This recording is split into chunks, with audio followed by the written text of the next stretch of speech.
Alright, hello. Hello, everybody. Hello. Hello. Alright, how's everybody doing today?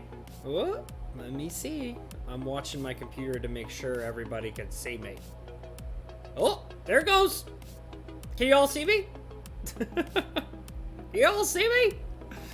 Alright, guys. Well, here we are. I came up with the idea. I knew I wanted to do a lounge stream. And at first, to be honest, I didn't really know what I wanted to do it about. I just wanted to kind of hang out. And, a few days ago, I was kind of like, you know what? Everybody's kind of talking about the Zendikar spoilers and making a big deal about it. And I've seen, I saw some of the mythics and rares that were spoiled. And I was like, alright, these cards look pretty powerful, they look pretty fun, but for me personally, I'm not normally a person who gets super excited over a set just because of rares and mythic rares. But the cards were interesting enough to make me want to actually look at the spoiler and properly kind of look it over. And I did that, and I was actually really surprised with what I saw. I am going to say hi to everybody. It looks like, so give me a minute. I wanted to kind of bring that up, but I also want to say hi to everybody. So let me do that before I really get deep into the stuff that I wanted to talk about. So it looks like we have Pink Peacock's Nest came in kind of early, and he said he's going to watch the stream later. Thank you so much, Pink Peacock. Dragon Slayer Gaming coming in, hang out, telling everybody to come chill and relax, and thank you so much for doing that. I appreciate it. Good to have you in here, Dragon Slayer. We've got Rebecca. Good to see you, girl. Glad to have you here.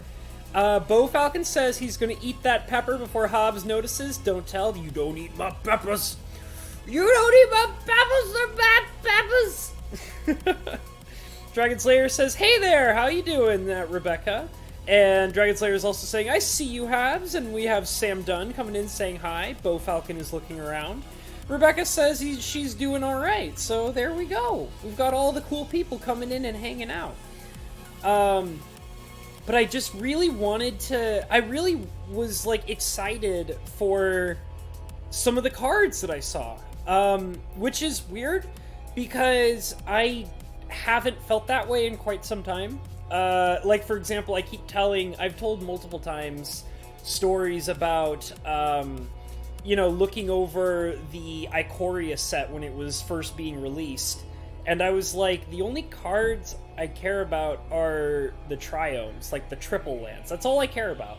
Nothing else looks good to me. And it's like, when I can look over, a set for the majority of its cards and say that the only cards that I want to buy are 5 lands that are all part of a single cycle, that's usually not a good sign, and the thing is too is that when I look at Magic cards, a set, a whole set being spoiled or released, the rares and mythics are cool, but that doesn't make me go buy cards, as weird as that sounds, because, my overall opinion is, and I felt this way for a long time when I bought cards of sets when I was a kid, or, a teenager or a young adult when I was younger, I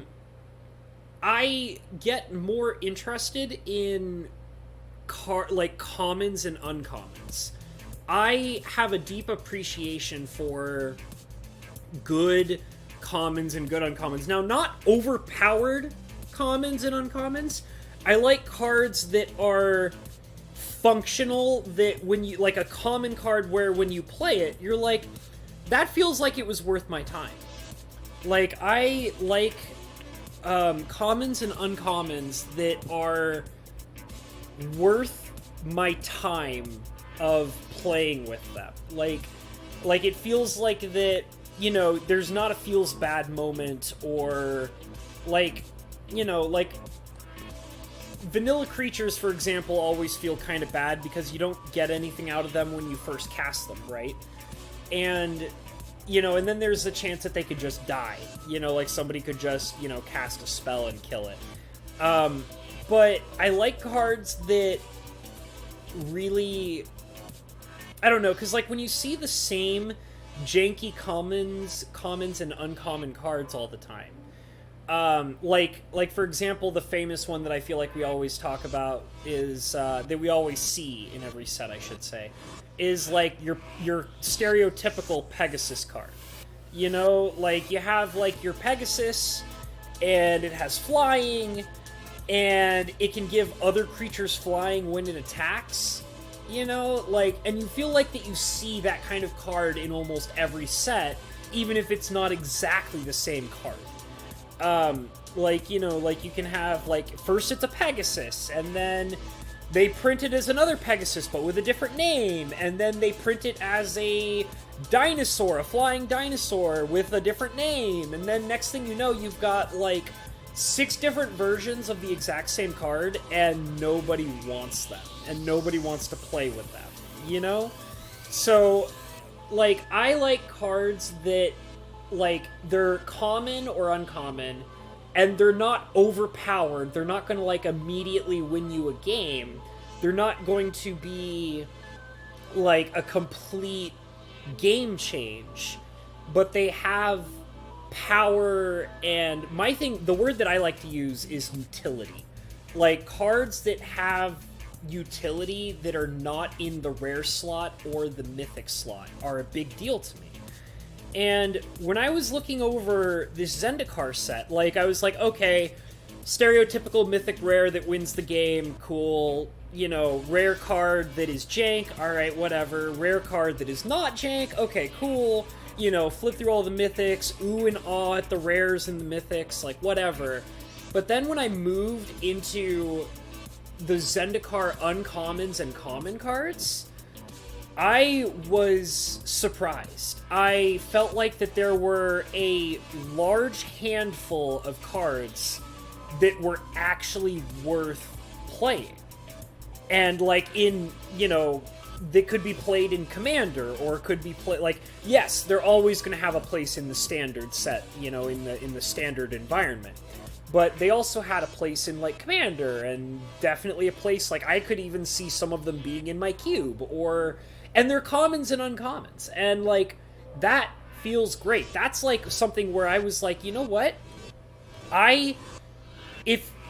Obviously there's a lot of other factors, too, that would prevent me from wanting to buy Magic cards, like the quality, or the overall service, or whatever, but when I was looking at the cards for what they were as playing pieces, like, in a game, I was like, this is a set where I could buy a box, and not necessarily get the rares or the mythic rares that I would want, but I would open up a bunch of commons and uncommons that look like they are genuinely fun to play with. And that really grabbed my attention. I was legitimately surprised by it. And I kind of wanted to go over those because I love good commons and uncommon cards. I really do. And there were a few that stood out to me that I was like, oh my god, like, I want to talk to some people about these cards because they look so good. And that's when I came up with the idea of doing this lounge stream where I would kind of review the cards of this particular spoiler set. Now, that's really weird for me because normally I'm not into spoilers or anything, let alone even necessarily going over large amounts of Magic cards. But this set has cards that I was like, I would love to play with that, And that is kind of like something I haven't felt in quite some time for Magic the Gathering. So I'm going to catch up on the chat a little bit, just real quick. I'm going to kind of, like, go through it, and then we will actually look at cards, I promise. Dragon Slayer is bringing up his new computer, running like a charm. Very nice, very nice. Your boy Lettuce came in and is coming in to hang out. Good to see you, Lettuce. Bo Falcon says, always such a great feeling to have a nice working computer. Definitely, definitely. Great feeling. Mr. Rashed says, Pauper is proof that commons don't have to suck. Very true. And I mean, admittedly, like, I have seen commons, especially in the older era, commons and uncommons that are just way too strong for what they do. Like, I always think of stuff like Steve, Sakura Tribelder, Steve, is like an example of a common that is just way, way strong. Even to this day, I consider Steve to be a really, really strong common card. And sometimes it gets reprints, which is kind of cool. And then there's stuff like Yavimaya Elder, which is crazy, bogus, ludicrously strong for a common card. But, you know, those cards, like, I don't mind not having cards on that power level, you know? Grabbing my coffee, by the way. I did make a little bit of coffee right before I started this. But they don't need to be on that power level, like Steve and Yavimaya Elder power level. But seeing commons that are, like, functional in a lot of formats and that are actually feel good when you play them is a great, awesome feeling. And that's why I wanted to talk about some of these. Lettuce says, Popper's proof that Magic was pretty OP before the first Ravnica. Yeah! I mean, there's some actually pretty good stuff in like, old school Ravnica, too. Like, I mean, like, I remember, I think that's an uncommon card, but I was gonna bring up, like, classic Lightning Helix. Like, that card was way too strong. Lightning Helix, way, way too strong. Like, that card is way bogusly too strong. I'm trying to think of, like, because there were some great cards in the original Ravnica set.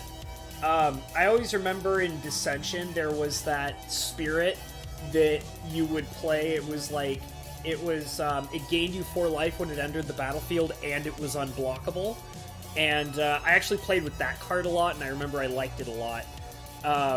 There's some other things, like Dredge. Like, any common card in Ravnica that has Dredge, broken. Just broken. And that's more a test to the mechanic rather than the cards themselves. But, like, any common card with Dredge was just automatically broken. The Transmute common cards were really good, too. Let's see. Dragon's Lair Gaming says, perfectly functional cards that don't make you rethink your choices in life. I can understand that feeling. Yeah, definitely. Popper got a good card for the Weather the Storm deck. I don't know what that is. I don't really know Popper format. I just, like, it's not like I play any of the formats that require only common cards or uncommon cards or whatever. But I do like playing with cards, because, like, commons and uncommons that are strong, they go into my cube. You know, like, I even put in a couple of really strong common cards into my cube just very recently, so. I put in, like, Cloud Shift in my cube, which is, like, a common from Avacyn Restored that is really strong. Let's see, I am not a fan of the pathways. I don't know what you mean by that. There's a Popper ban list, and it's almost exclusively older cards. That makes a lot of sense.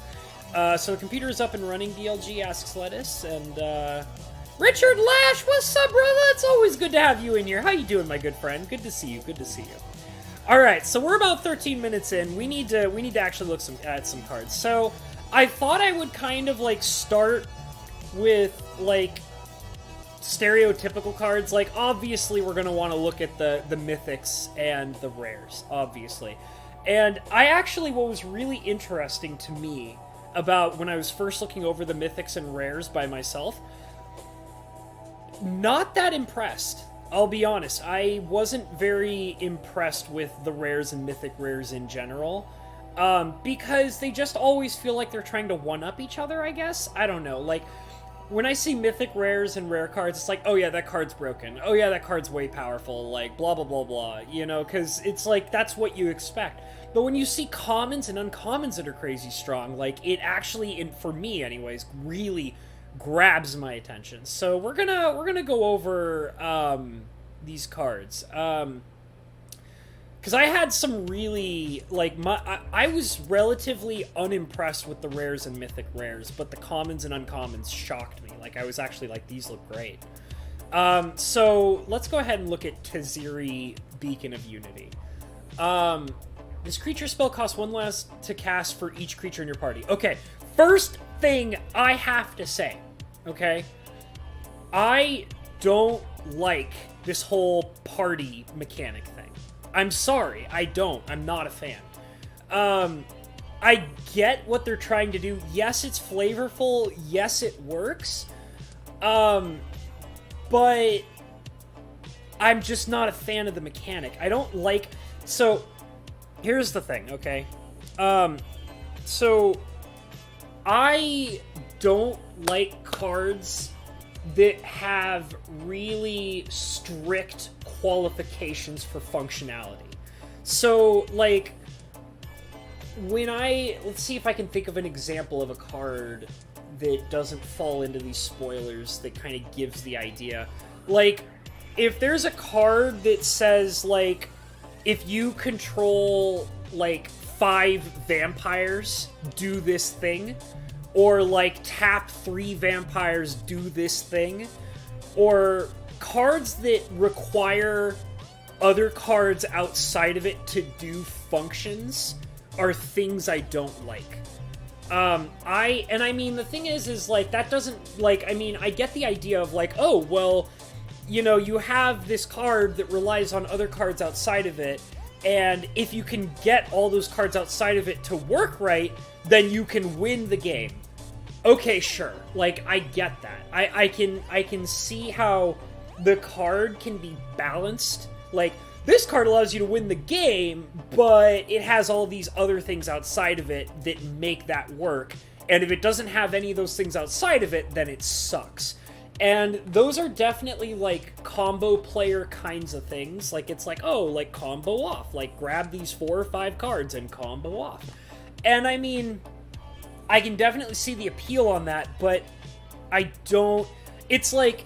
It's kind of like if I have a card that requires all these outside factors and none of those like, what if I'm being, you know, what if I'm, you know, only drawing lands? Or, you know, what if I, like, for some reason, all of those cards keep getting destroyed by a control player, or all those cards keep getting countered by a control player, or I don't have enough of the things that I need to, like, protect that combo.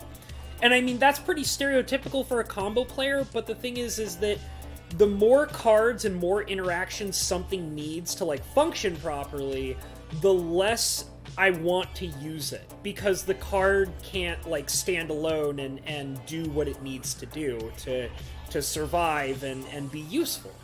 So the party mechanic, in my opinion, requires too many things to function properly.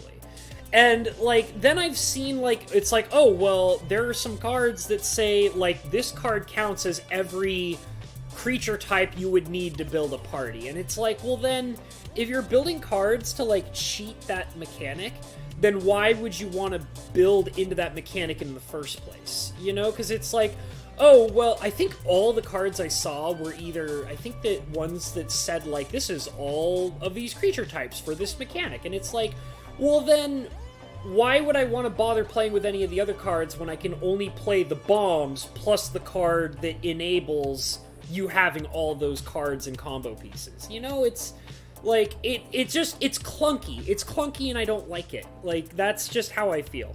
Let me kind of catch up a little bit. Pathways are the dual land cycle. I think I saw, like, the lands... Are you talking about the flip ones? The ones that are like, this is an island on one side and a mountain on the other. Yeah, I mean, I have my own set of opinions on those kinds of cards as well, and I'll get to them. Dragon's Lair says, using it right now, I assume he's probably talking about his computer, running OBS. That sounds good, man. Good for you, dude. Good. Party mechanic was a shit substitute for allies. I can kind of see that. And allies was better. Allies was a better mechanic because, like, for an ally to combo off, you only need one other ally. You know, like, and that's more feasible. It's more feasible. The party mechanic is requiring 5 different kinds of cards, in a way. And then there's also other kinds of tribalism, where I've seen cards that are like in this set, that are like, I only care about wizards, I only care about clerics, I only care about warriors, and it's like, it's hard to, like, introduce a mechanic that requires 5 different subset tribes when you have a whole bunch of other cards that are like, I only care about one tribe. And it's like, the party mechanic is too complicated. It's asking too much of the player, in my opinion. That's how I feel about it. Jace Mirror Mage, Jace Deck Delver is the last thing Control needed. I am looking at the... Yeah, you know, I don't know. It seems alright. Like, I'm not a fan of Planeswalkers in general, like Planeswalker cards. The only Planeswalker cards I like are the really flavorful ones, or the ones that are characters that I really care about. I don't care about Jace. I feel like a lot of people don't care about Jace, but when I look at this card, like, it just seems like it's like, this is just the next powerful Planeswalker that's gonna destroy the format, and it's like, it's a tool. Like, Jace the Mirror Mage, this guy's a hammer. Like, he's just a hammer. And it's like, you know, you can put that hammer into any toolbox, you know? Well, any blue toolbox, I guess. And it's like, yes, this card's gonna be great, but outside of, like, what it's designed, it's like an enchantment. This Jace the Mirror Mage, this Planeswalker card, it's like a utility enchantment that does, like, 3 or 4 different things. And it's like, it doesn't feel like a Planeswalker, it just feels like a utility bomb enchantment, you know? And I'm not excited to play with it. I mean, I'm not excited to do anything with it. Like, I don't know. It's one of those cards where it's like, yes, I can recognize that it's going to be a really powerful card, but I'm not into it. You know, like, it's not like, ooh, play me! It's like, I don't care. Like, you know, like, I guess I'll put you in something and you'll destroy everything. That's fine, whatever. Like, okay. Like, I don't know. Bo Falcon says, the party mechanic should be choose up to 4 or 5 creature types, not have specific types already chosen. Yeah, I think even that would be really clunky, you know? Like, even that idea, because it's the idea of like, what I just said about allies a second ago was when you were dealing with allies, you only need one other ally. And, like, and then you have the cards in this set that are like, whenever you play a wizard spell, do this. Whenever you play a warrior spell, do this. And it's like, that's fine, because those are cards that require one other card to do something, or to combo off, or whatever. And the party mechanic requires too many factors. It's like, do this one thing when you have 5 cards in play. And it's like, you know, like, it's too strict. It's too strict.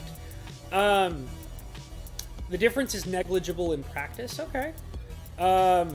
I bet they introduced the party mechanic to work with the D&D theme set coming up next year. That's another thing that I wanted to get to at some point, is talking about the Dungeons & Dragons set. So even though Zendikar Rising looks really cool, I don't think I'm necessarily going to buy any cards from it. Maybe. I don't know. It depends how I feel. But the Dungeons & Dragons set is like, I kind of really want cards from Dungeons & Dragons. Like, I kind of really, really want cards from that. Let's see. If you have 4 creatures in play, their type doesn't matter, really. Yeah, I could see that. True lettuce, but still would be more interesting to make up your own party, not be limited to only these 4.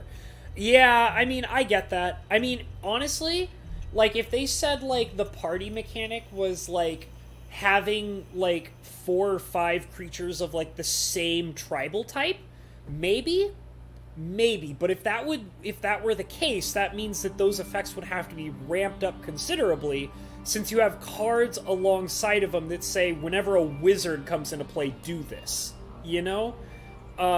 So, yeah, I just don't think it's a good, solid mechanic. Party mechanic is fairly evergreen. Maybe, I guess? I don't know. Maz says, hi, Hobbs! Hey, Maz, good to have you in here. We're kind of going over spoilers. I want to run dwarves, goats, emus, and giraffes, goddammit. Well, you always have Mistform Ultimus, you know? You can always play Mistform Ultimus. Ugh, my nose is itchy. Party does not require... let's see. Party's what we got because Wizards doesn't want us to have fun. I mean, I don't know about that. Party does not require all 4 types. You only get a bigger bonus if you have all 4 types. I think that it's a lot of the time it requires, like, all of them to do an effect. But there are some that says, like, I think there were a couple of cards that say, like, if you would, like, have, like, this amount of what would be a party, then do something. But, I don't know. It still seems really strict. I'm not really into it. Jace feels like a War of the Spark Planeswalker. Yeah, I don't know. I don't care. I don't care about Jace. He sucks. I mean, not from a playable standpoint, but I mean, I just don't like Planeswalker cards, man. I don't like them. It's like, but he's so powerful! And it's like, that's cool, but like, I don't like it, so whatever. Like, I don't care. I don't know. Bo Falcon says, yes, DLG, but can you benefit from using Tree Folk in that party? Lord of the Rings used the Ents too, didn't they? Jeez. Yeah, I mean, I don't know. It's weird. Dragon Slayer Gaming says, did they give the Ents a share of the gold? Only party members get a cut of the loot. Bo Falcon says, I'm just goofing around, not a big deal, just an interesting point. Okay, point takes, my silliness doesn't transmit over text too well sometimes. Alright, it's fine. You guys are just being silly, it's all good.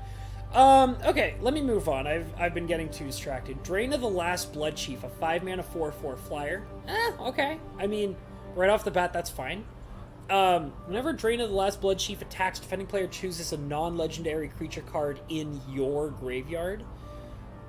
You return that card to the battlefield with a +1/+1 counter on it. The creature is a vampire in addition to its other types. Cool. I mean, reanimates when it attacks, doesn't need to deal damage.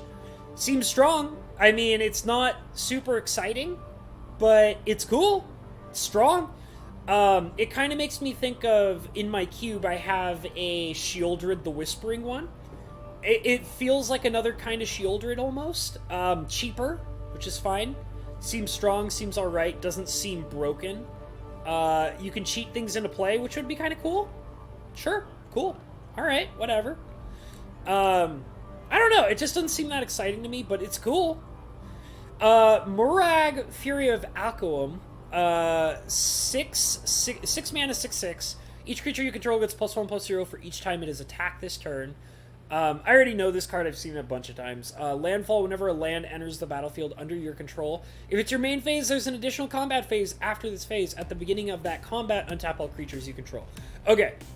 Whenever a land enters the battlefield under your control, if it's your main phase, there's an additional combat phase after this phase. So, it seems like you can have a total of like 3 attack phases, right? With a bonus maxing at about +3, right? Because you could have a additional attack phase after your first main phase, then you can have your regular attack phase, then you can have your second main phase, and then have your third attack phase after your second main phase, right? So you would be able to have 3 attack phases each turn, right? I don't think you can break it past 3 attack phases total. But I mean, dude, 3 attack phases in a single turn, and then +3 by your third attack phase for all creatures that attack. That's pretty cool. That's pretty rad. I don't think that, like, that card seems crazy strong. I mean, obviously you could tack on other cards that could, like, say, like, have another attack phase, you know, like, Relentless Assault, or Aggravated Assault, or whatever, you know, like your stereotypical assault cards that give you additional attack phases. That could also ramp it up, but those effects are pretty expensive, usually. So, you know, I mean, it seems crazy strong. Crazy strong. Like, this is, like, Murag, Fury of Aquam is, like, whoa! You know, like, that's rad! But, like, compare that to Draina, which is, like, okay, cool. You know? Like, and then Jace Mirror Mage, like, yeah, I think that this is a really exciting Mythic Rare. But at the same time, I don't care about Mythic Rares, because it's like the idea of the chase cards. Like, if you're chasing after, like, a single Mythic Rare, don't, like, buy a set. You know? Like, don't buy a booster box to chase after one card. That's why I'm more interested in a set if it has, like, good commons and uncommons, because that's the majority of the cards you're gonna see. You're gonna see mostly commons and uncommons. So, if you can look over a set spoiler and be like, oh, look at all these good commons, and look at all these good uncommons that do all this, like, then buy it. you know, like, buy a booster box of that, because that's the majority of what you're going to be seeing and playing with. Like, don't buy booster packs and boxes to chase after, like, mythic rares and rares and stuff like that. Like, I think that's not very good for your wallet. Let's see. Overall, Bovalgan says, overall, I don't think I'll ever run the party mechanic. Much better options. Yeah. Maz says, very nice. That's going in my vampire deck, bring back vampires. Okay, I can see that. I mean, yeah, she seems like a great vampire lord, like Draina. She seems fine. Like I said, though, she's not as exciting as, say, like, Mirag over here, you know? Pink Peacock says, dude, it's been too long. These spoilers are crazy. Yeah, like, they're actually, like I said, like, these spoilers actually, like, caught my interest enough to want to do a stream about them. Bo Falcon says, that's how Maz makes all her vampire friends. Yes. Maz says, just trying to relax as much as I can, Pink. There are 2 main phases, so its stacks per land can go infinite. Just limited on landfall during any main phase? Well, hold on a second. Whenever a land enters the battlefield under your control, if it is your main phase, there's an additional combat phase after this phase. Oh, okay, so you can actually drop, like, 4 lands on a single main phase and have 4 combat steps? Is that actually... Because I'm actually, like, thinking of, like, other cards that say... I guess they do kind of have, like, other cards that limit how many times you can do something, and they would be very specific about their limitations. So, yeah, I mean, I guess, like, yeah? Sure, if you can drop, like, 4... I guess that makes sense, right? So maybe I was kind of, like, under-evaluating the power of Mirag. Alright, cool. Sure. Have, like, 20 combat phases in a row. That's your main phase. Oh, but... Oh, okay. At the beginning of that combat, untap all creatures you control. Okay! Yeah, so I mean... Okay. I'm trying to think of, like, cards, like, there are cards that could bring a whole bunch of lands into play, and you could just stack on combat phases. So, yeah, I can see that. So I guess it doesn't really matter about how many main phases you have. Finally, a good Minotaur commander, says Pink Peacock. Yeah, I can see that. Bo Falcon says, it's like taking extra turns, you can keep stacking them. Okay. Dragon Slayer Gaming, if you can get other cards that let you play additional lands, and you have those lands to play. Yeah, that's true. Yeah, so I guess Mirag is pretty crazy then. So let's move on. Ashea Soul of the Wild, 5 mana star. Ashea Soul of the Wild's power and toughness are each equal to the number of lands you control. I have weird understandings about cards that do stuff like that, and I'll explain in a minute. And then it says, non-token creatures you control are forest lands in addition to their other types. Okay. So, here's the thing about cards about, like, that say, like, their power and toughness are dependent on other factors. So, I've learned that usually the cards that do this the best are cards like Ashea here. So, like, Ashea Soul of the Wild says that his power and toughness are each equal to the number of lands. So that means that usually, when you cast Ashea, he's going to be a 5 mana 5/5, right?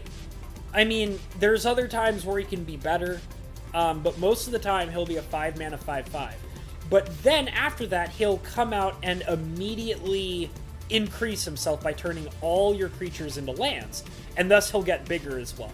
So that's really strong. But there are cards that I've seen where it's like, this card is equal to the number of creatures you control. And it's like if he comes out and there's only 1 creature in play, then he's a 1/1. So, like, for example, if I have a 5 mana star that says this creature's power and toughness are equal to the number of creatures I control, and he comes out by himself, you just spent 5 mana on a 1/1. So I've learned over time, you have to be really careful about cards like that. I think one of them was, like, called, like, Scion of the Wilderness or Scion of the Wild, and that used to be, like, a rare, and then they downgraded it to uncommon because, like, it's very common for that card to be like a 5 mana 2/2 or something like that, you know? So you have to kind of be careful with cards like that. But this card is pretty good. It's pretty awesome. It'll always be a 5 mana 5/5. I mean, I guess that's not true. I mean, you could cheat it into play somehow, and then it's like, oh, well, I only have 2 lands when I was able to cheat it into play, so it's a 2/2, you know? And then maybe, like, I guess it would count as a non-token creatures you control, so it itself would count as a land. So I guess it could always be a +1/+1 for itself, right? So that's not so bad. It seems fine. It seems fine. It doesn't seem like there would ever be a particular major disadvantage to it. So it's great. It's fine. Like, is it mythic? Yeah, it seems like a good mythic. I think it's fine as a mythic. It's fine. It's legendary, so I mean, yeah, it's fine. It's fine. Now we start getting into the cards that I kind of have a problem with. Let me catch up on the chat really quick, and then I'll start getting into these cards. Let's see if you can get a... Yeah, I read that. Oh, hey, Helfer Gamers. Good to see you, buddy. Glad to have you in here. Helfer Gamer says, spoilers. Damn, I was hoping for some battle simulator. Maybe next time. We did that yesterday, and that was a lot of fun. Would you look at that? All the best people are here. Hello, says Helfer Gamers. Good to see you, buddy. Bo Falcon is saying hi. Went to grab some snacks. Didn't see you join. I'm going to take a sip of my coffee. Slightly above room temperature. Not bad. Not bad.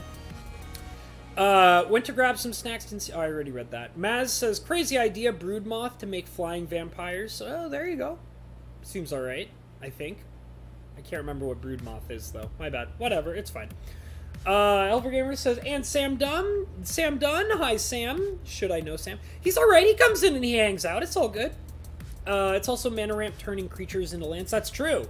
That is true. I think it's a fine mythic, that legendary elemental.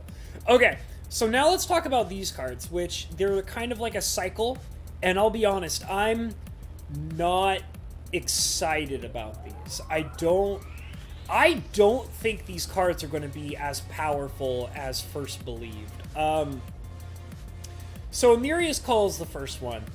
It's a sorcery. It says create 2/4/4 white angel warrior tokens with flying.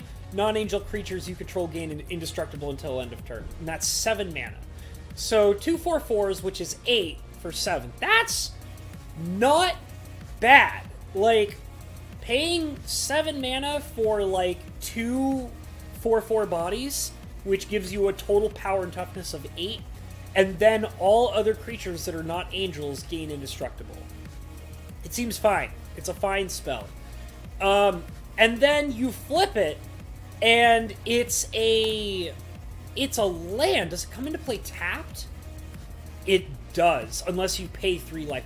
So you can play this as a land, and it'll come into play tapped unless you let it bolt you. Okay, so I don't like this. I don't like it. And I mean, it's like, oh, but it's a land or a spell. And it's like, yeah, I get that. But here's the thing, okay? I like some of these spell lands, and I hate others. And there's actually, like, here's the thing, okay? So, Amiria's Call as a spell is strong, but it's so expensive and mana intensive. It requires 7 mana to cast it, and it has to be 3 white. So it's like, it's really hard to be using this in a deck that splashes multiple different colors, okay? And then on top of that, if you play it as a land, it'll always come into tap. It'll come into play as a plains that comes into play tapped unless you let it bolt you. I'm not into that. I'm not into that. Now, would it have been too OP if it would just come into play untapped? Maybe. I don't know. I don't really know how strong that would be. Now, see, here's, in my opinion, what would have balanced it out, okay? And I mean, there may be some people who would say, oh, that's way too strong. Like, you can't do that. And it's like, maybe it's too strong, but I think that it would have made the bolt clause, like, pay 3 life if you don't want it, if you want it to be played untapped. I think that the bolt is a steep cost to pay, and the thing that would have justified that, in my opinion, would have been if this card counted as a plains. Okay? I actually think that would have balanced out the pay 3 life clause. Like, I would be like, okay, it makes a white, and you have to pay 3 life for it to come into play untapped, but it's a plains, which means you could, like, search for it or whatever, you know? And I think that would have been fine. I don't think it would have been OP. And I think that the spell is just... I don't know. I think it's a little... It seems like one of the better ones, but at the same time, it's so... It requires so much from you. It asks for so much. It asks for 7 mana, and 3 of those mana need to be white. And it's like, it's so... And I mean, I don't know. I mean, maybe the card could potentially win you the game. 8 power and toughness in the air on 2 bodies? That seems pretty strong. So, I mean, I'm just not a fan of the whole land flipping thing on this, like, on these cards. And I feel that way about almost all of them. Like, so Seagate Restoration is another one. It's the same kind of thing.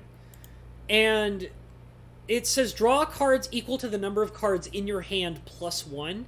You have no maximum hand size for the rest of the game. I personally think this is the weakest of all of them.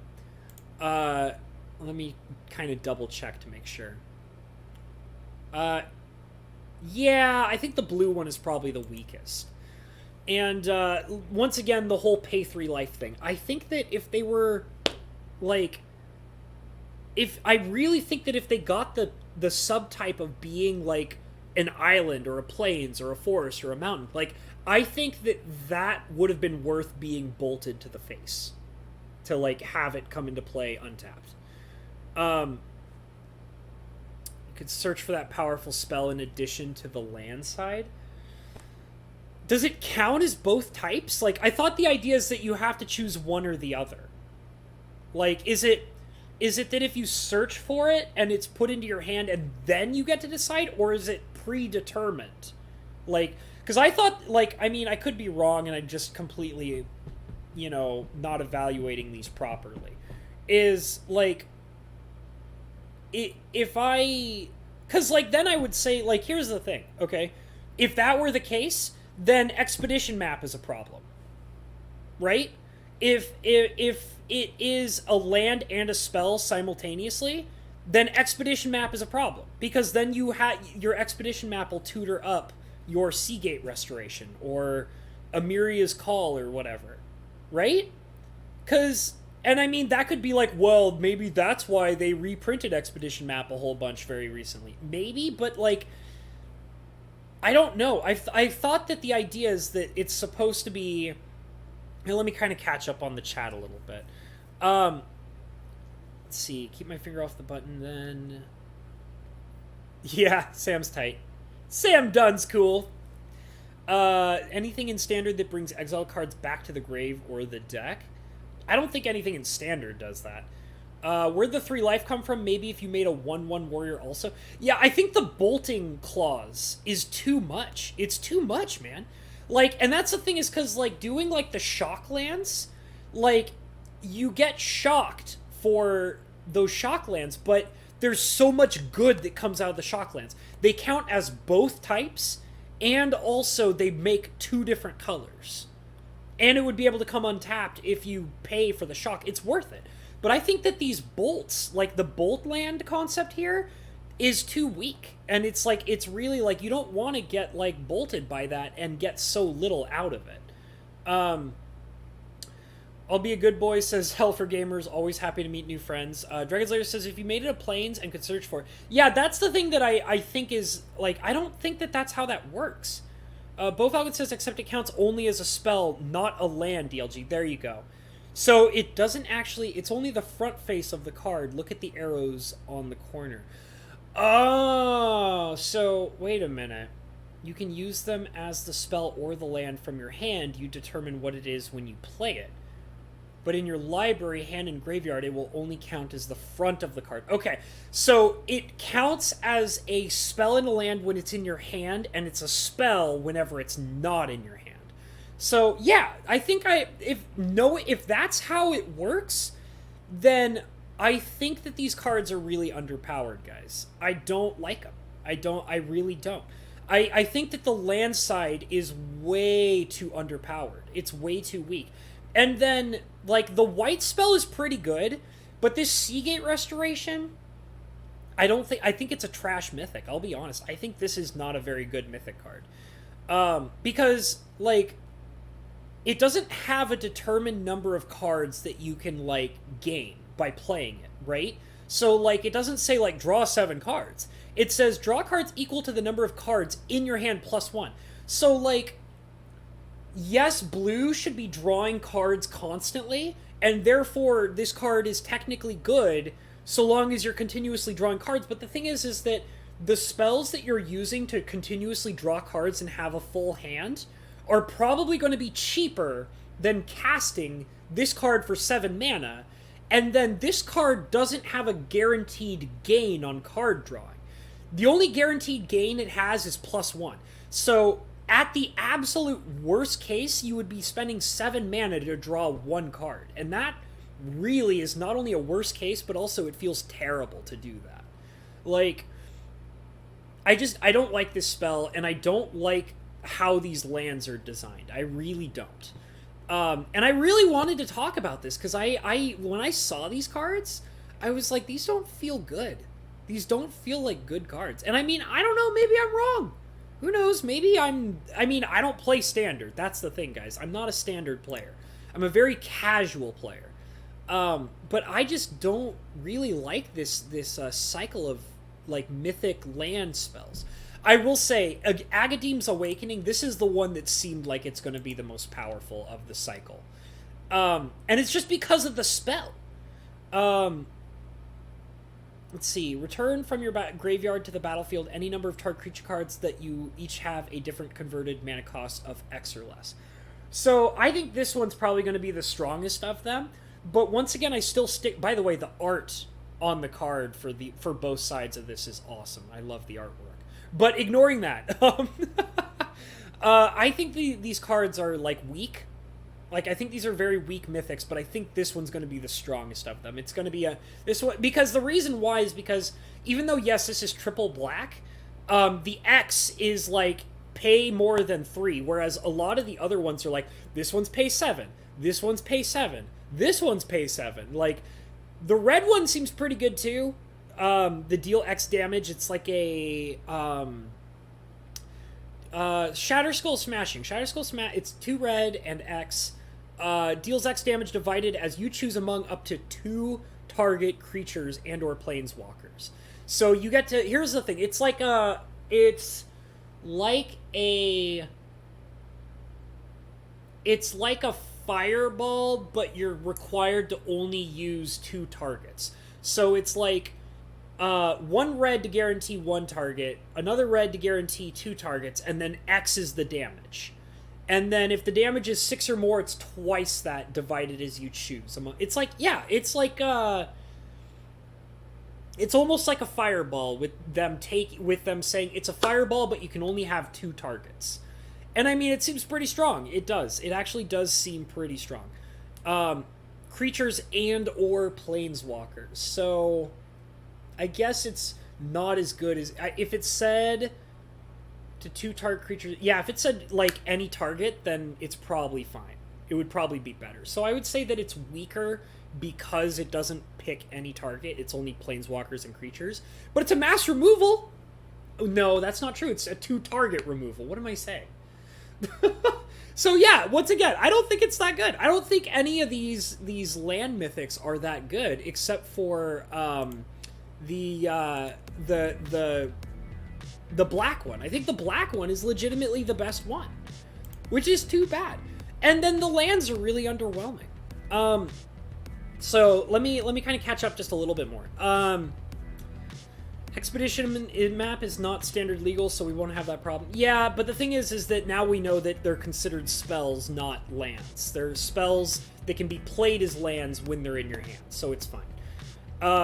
So you can't use Evolving Wilds to fetch them as lands. They're, well, but they're not lands, so there you go. Like, I think the overall consensus of the land cards is that they are spells in any zone other than your hand. Once they have entered into your hand, you may choose whether to have them in your hand as a spell or whether to have them in your hand as a land. Here's another thing that's really interesting, okay? So, if you choose to have them as a land, then there you go, you have a land, right? If you choose to have them in your hand as a spell, well, congratulations, you have just now told your opponent what's in your hand. Does that make them weaker? Maybe. I think that's a factor that might make them weaker as well. Because now, like, your opponent can start planning around 2/4/4 White Angels and Indestructibility, or can start planning around your mass, reanimation spell. Or they can start planning around a 2-target X removal, or the green one, which is all about getting creature cards. So, I just don't think they're strong cards, guys. I think they're really underpowered. I think they're very underwhelming mythics, and I think the best one of the 5 is going to be the black one. Honestly. But here's the thing. Here's the thing, though, that I have to say this. I don't think this concept is terrible, because even though I don't hate them, even though I don't like the mythic rare land spells, there are other land spells in this set that I really like. Let me see. Probably get rules changed from WotC on these. I'm sure something will change. Yeah, okay. Good in Teferi Mill decks. I assume maybe you're talking about the blue spell, Seagate Restoration. I don't know. That's so niche if it's like, it's good in one kind of deck. And it's like, well then, who's going to play it in Commander? Who's going to play it in Modern? Who's going to play it in, not Pauper, what am I saying? Who's going to play it in, a Cube, Like, I wouldn't play these cards in Cube. I really think they're not that good. Early game mana and late game fixing. Imagine if drawing any land in your deck late game could be a spell. This upgrades every Commander deck ever made. Imagine if drawing any land in your deck game could be a spell. Oh, so if you're saying that they were simultaneously like lands and spells, yeah, I don't think that's going to be how they work, because if they are simultaneously because they're transform cards, guys, right? They're transform cards. So let's think of like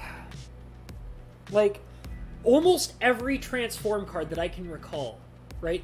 And I guess it's not really a transform card, but they're flip-sided cards. But the point is that transform cards count as their front side, not their back side, right?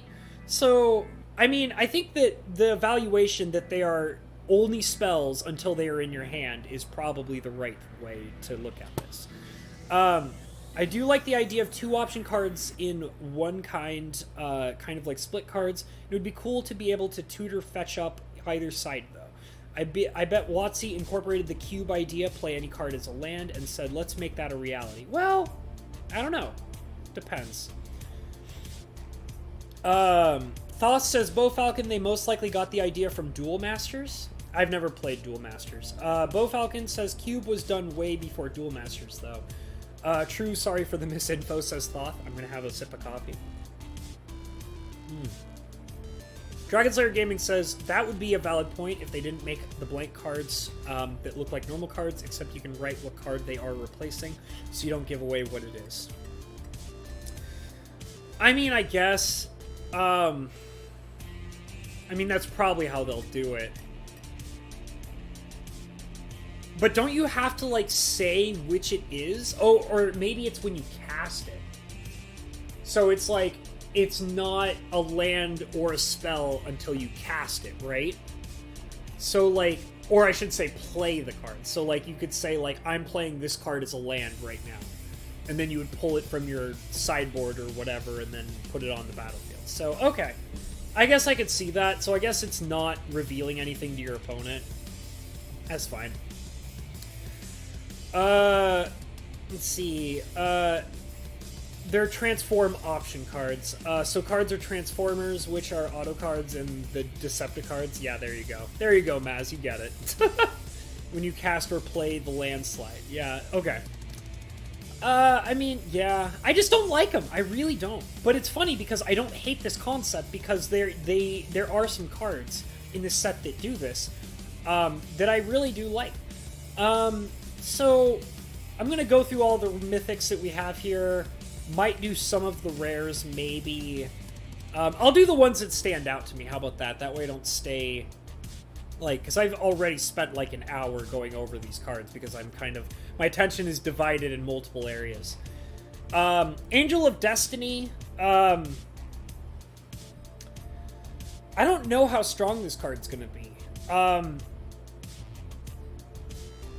It feels almost like Baneslayer a little bit, but I don't know if the game-winning option is that great or not. It's weird. I don't know how to evaluate Angel of Destiny, to be honest. It's one of those cards that feels like it legitimately could go either way. It could be either great or terrible. I think the whole... You have at least 15 life or more than your starting life total. Each player attack this turn loses the game. I don't know. I really don't know about this card. It does seem like a beat stick that is just still dealing damage, with the only difference being your life total rather. It's possible that, like, maybe it could be bad if you're already losing.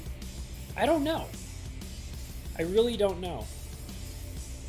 Because, like, if you're, like, at, like, 3 life and your opponent is at 3 life, like, let's say, like, for whatever reason, both you and your opponent are at, like, 3 life or something like that.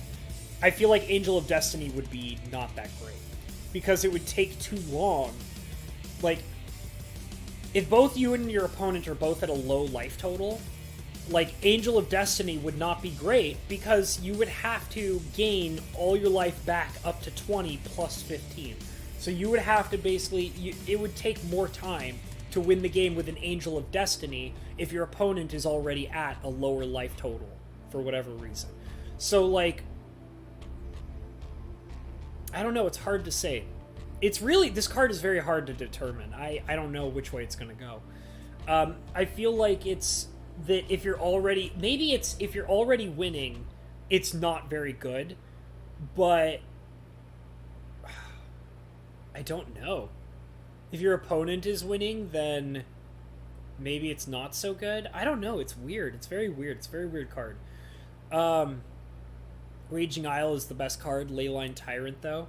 The insane amount of life gain there can be in a constructed deck, it's insane. It may be. I don't know.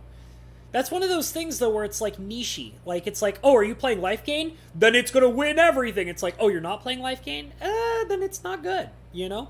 Like, cards that are great are cards that can be... Like, cards that are crazy powerful or crazy broken or whatever are usually cards that can be played by multiple different kinds of decks, you know? And I mean, it's like, well, if it's played in every deck, then it's ruining the format. And it's like, yeah, but, I mean, if it's played in every deck, it's ruining the format. But if it's played in only one kind of deck, then it's not doing anything. You know what I mean?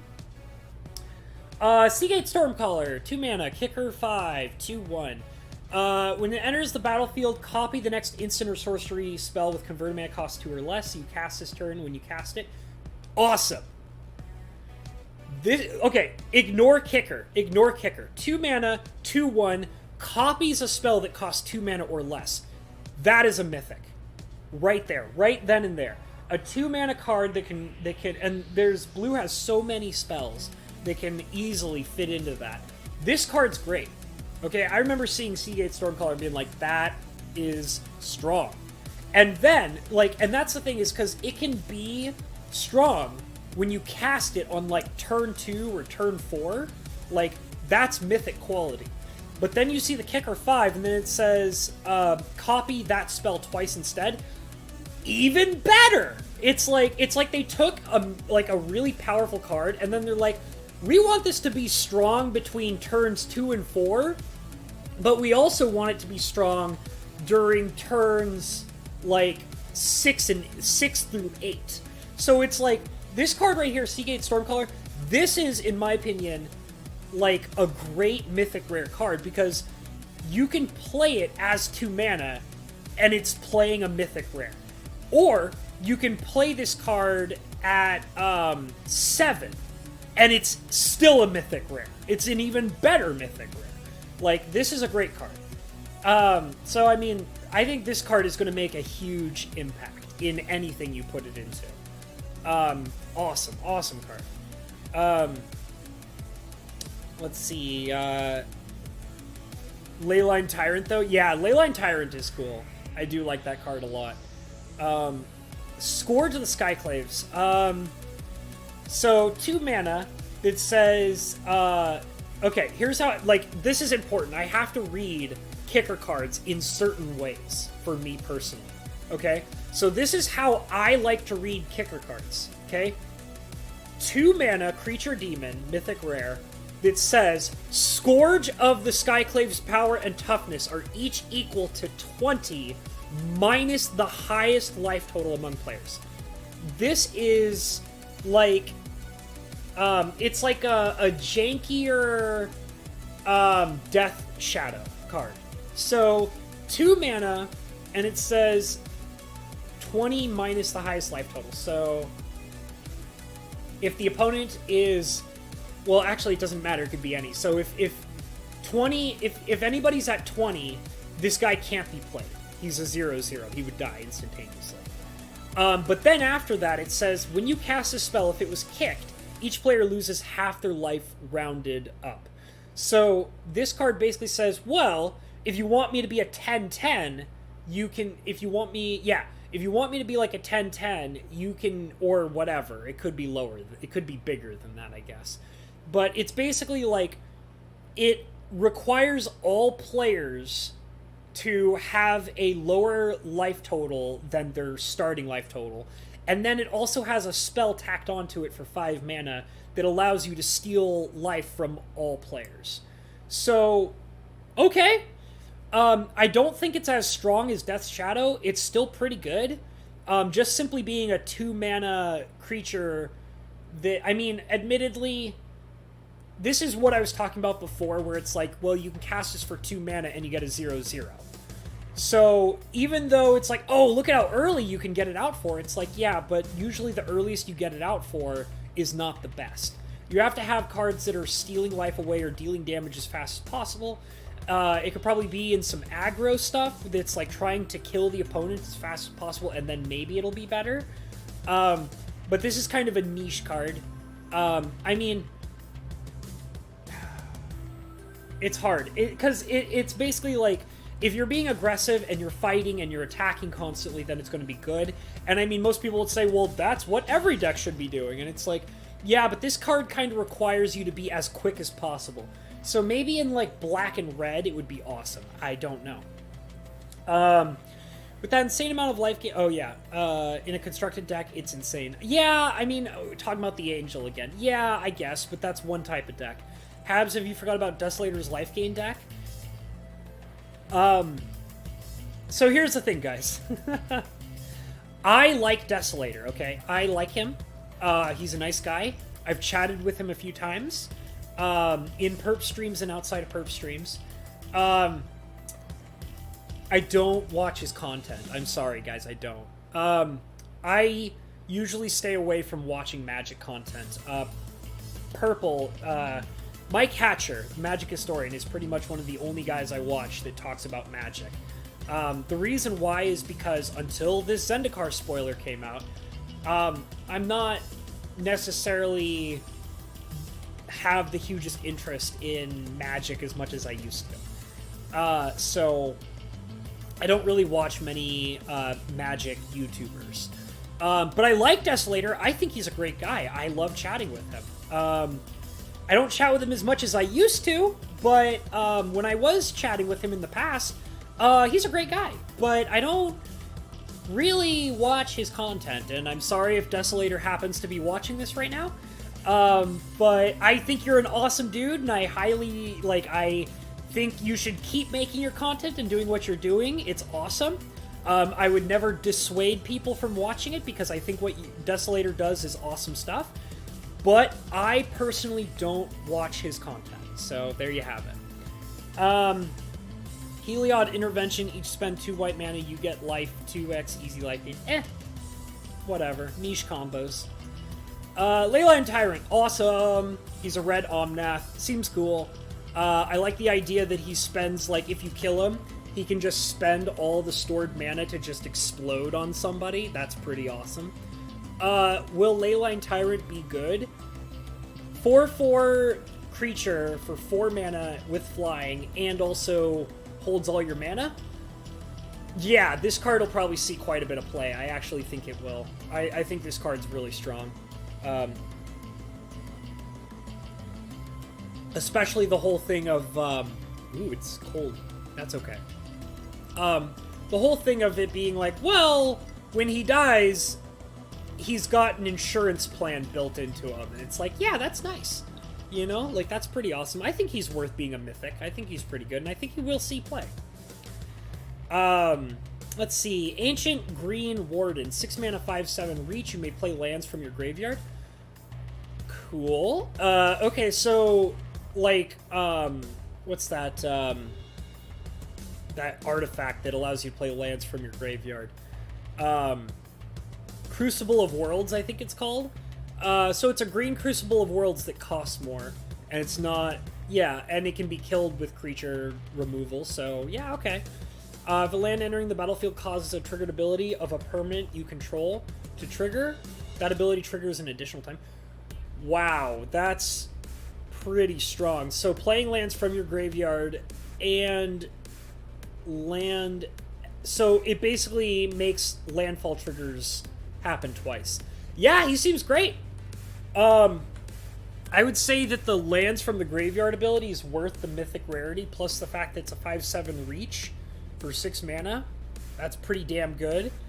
Triggered abilities from landfall double. That seems great. Yeah, I'd say this guy as a full package is definitely mythic rare. Whether he'll see play a lot, couldn't say. I would almost argue that by the time that you get this guy out, his abilities probably won't matter as much. Kind of depends, I guess. I don't really know. It's the classic thing of saying turn 6 is too late. You know? Like, a lot of the time, for a lot of people in Magic the Gathering, especially when it comes to Standard, turn 6 is too late. Like, if you play something on turn 6 and it's not, like, winning you the game immediately, you're probably in trouble. I mean, this card's amazing in Commander, which is probably where people will want to play it. I'd put it in my cube because my cube likes big, beefy creatures. My cube is very slow, and this guy would fit in and scare the hell out of people. Standard play? I don't think it's going to be as strong in Standard. Let's see what else we got here. So we're in the rares, so I'm probably going to skip some of these. I'll scream out of anything that really catches my eye. Costs 2 more to cast. That seems alright.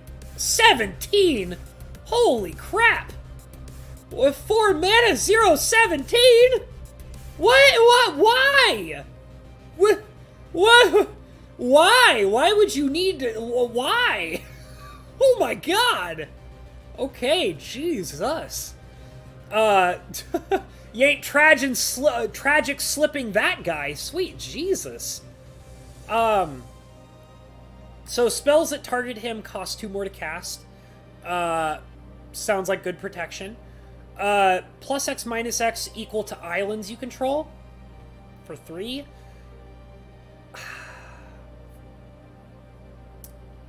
I don't think that's very good.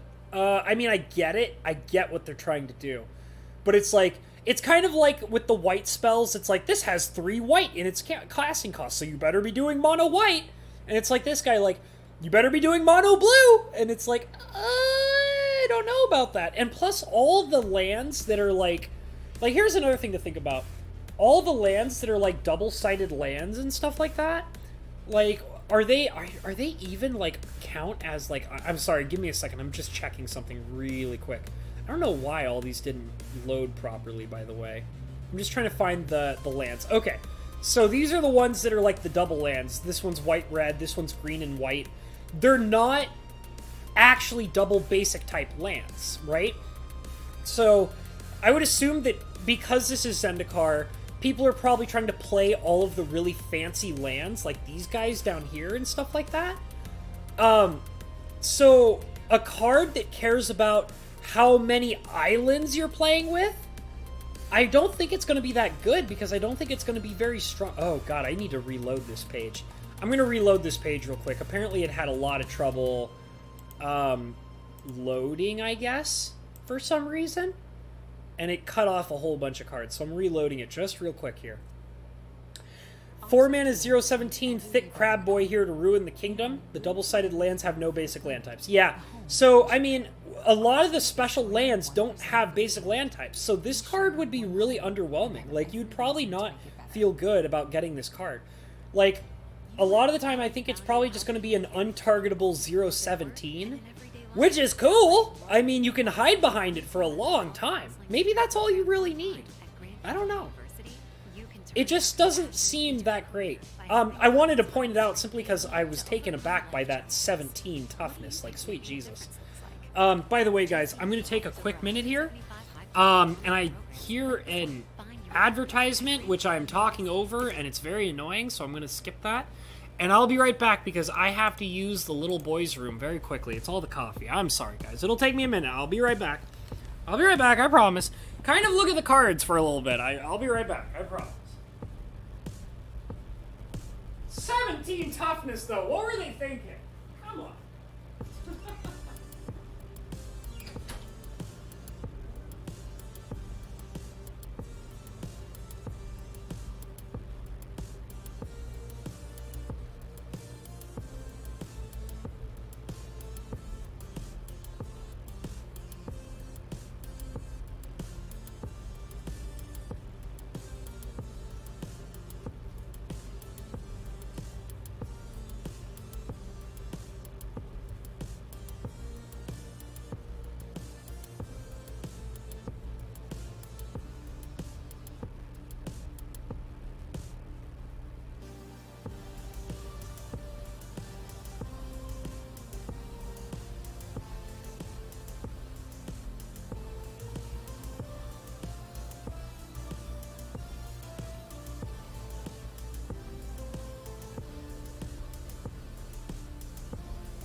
Alright, I'm back.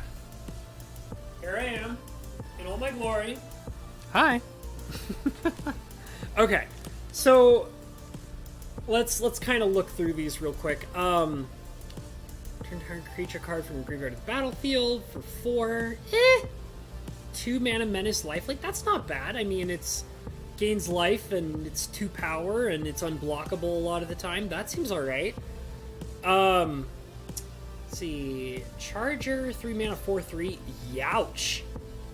Wow. That seems pretty strong. Shatter Skull Charger here. 3 mana, 4/3, double red. Trample and Haste. Whoa! Yikes. Yikes-a-rooney. Oh my goodness.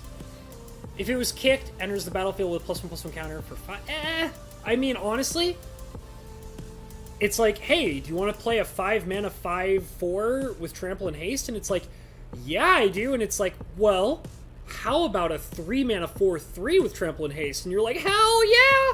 This is one of those cards where it's like, I think a lot of the time you're going to want to try and play this guy on turn 3. You know, that's scary.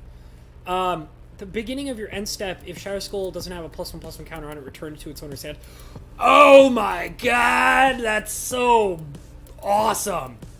It's Dash. And Dash is good. Dash is a good mechanic. That's a mechanic I like, Dash. Wow. A 3-mana 4/3 with Trample, Haste, and Dash? This card is so much better to play on turn 3 than it is to play on turn 5. Oh my god!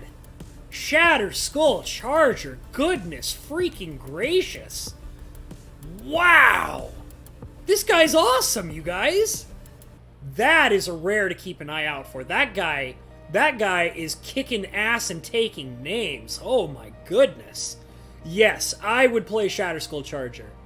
I feel like it'll probably also get a lot of play in Standard. This guy's insane. I love him. Wowie zowie. Okay, let's move on. Crazy good card. Welcome to the stream, Habanero, says Sam Dunn. Thank you. Thank you. Hope you guys can see me alright. Because I kind of reoriented myself after coming back from the bathroom. Hit and Run Charger. Yes, he is very good. Am I the only one that thinks that this guy's better as a 3-mana, like, card rather than a 5-mana card? Like, people have got to agree with me on that, right? Like, I would much rather play this for 3 than 5. It's awesome. It's the Dash pushes it over the top, in my opinion, because Dash is strong. Like, because it's harder to target it. Like, you know? I don't know. I think this is a really strong card. Oran Reef Ooze. 3-mana 2/2. Enters the battlefield with +1/+1 counter on it. Target creature you control. Okay, so it could target itself or something else. Whenever it attacks, put a +1/+1 counter on each attacking creature with a +1/+1 counter on it. So... Huh. Weird. This card's weird. It seems like most of the time you'd want to play it as a 3-mana 3/3, right? But, like, you can choose to, like, play it for 3 and target something else instead of itself, and then boost that other thing. Oh, and it becomes a magnet for removal! Oh, that's clever! So, like, okay. So, like, you can have, like... You can play this guy, right? And have, like, another creature that's not really threatening.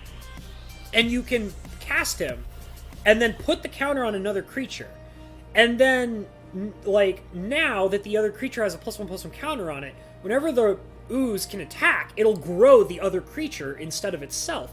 Which means now the person has to decide, should I spend my removal on the creature that's getting bigger? Or should I spend my removal on the card that is enabling the bigger creature to get bigger? That's cool. I love cards that do stuff like that. Because it's a card that begs removal. Like, it's a card that begs the opponent to make a tough decision. Because if they remove the ooze, then they still have to deal with the creature that's now slightly bigger. If they remove the creature that's slightly bigger, they then have to worry about the ooze possibly boosting up other creatures later on that might have +1/+1 counters. That's cool. That is a cool card. I like that. I love cards that force the opponent to make tough decisions with their own cards. Like, you know, it's kind of like there's a card that I like, Scoot Mob, and Dragon, I think it's called Dragon Master Outcast or something like that. And they're cards that are really cheap that make the player spend removal that is more expensive than the card that they're targeting. Which is great, because, like, Scoot Mob is a 1-mana creature, and Dragon Master Outcast is a 1-mana creature. And if an opponent has to spend 2 or 3 mana on removal to stop those creatures, that feels awesome, you know? So, Oran Reef Ooze kind of does that, and I like that about it. It's very cool. Pink Peacock says, I have a computer now. I can't figure out how to get to show up on the monitor. Oh, well, I hope you figured it out, buddy. Thoth says, well, if you pay 5 for him, he's more open to removal. Exactly. it's we're talking about the Shatter Skull Charger. I think Shatter Skull Charger is better as a 3-mana creature than a 5-mana creature, which is really, really wild. Ooze felt like it was made for the Hydra Legendary of the set. It's possible that it was made for that purpose, but I would play this card by itself, like, without enabling a combo. This card's great because, like, that's the reason why I like it, is because it can, like, first of all, it can make itself grow by itself, which is cool. But if you have another creature out, it can redirect the attention of what would be killed by removal. And cards that do stuff like that are very fun. Like, I love stuff like that. Okay, I'm going to skip the cards that require parties. Like, these guys, nah, I don't care. Shadow's Verdict. Exile all creatures and Planeswalker with converted mana cost 3 or less from the battlefield. All creature and Planeswalker cards with converted mana cost 3 or less from all graveyards. 5 mana. Okay. Okay. Black exiling everything on the battlefield and the graveyard 3 or less. For 5?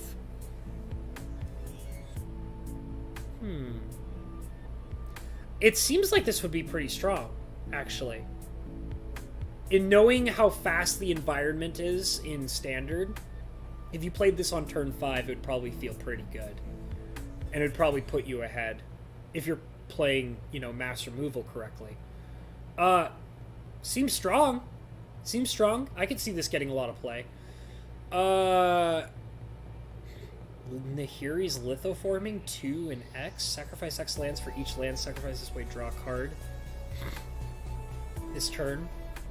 Lands you control enter the battlefield, tap this turn. Okay, I get it, but I don't like it. I mean...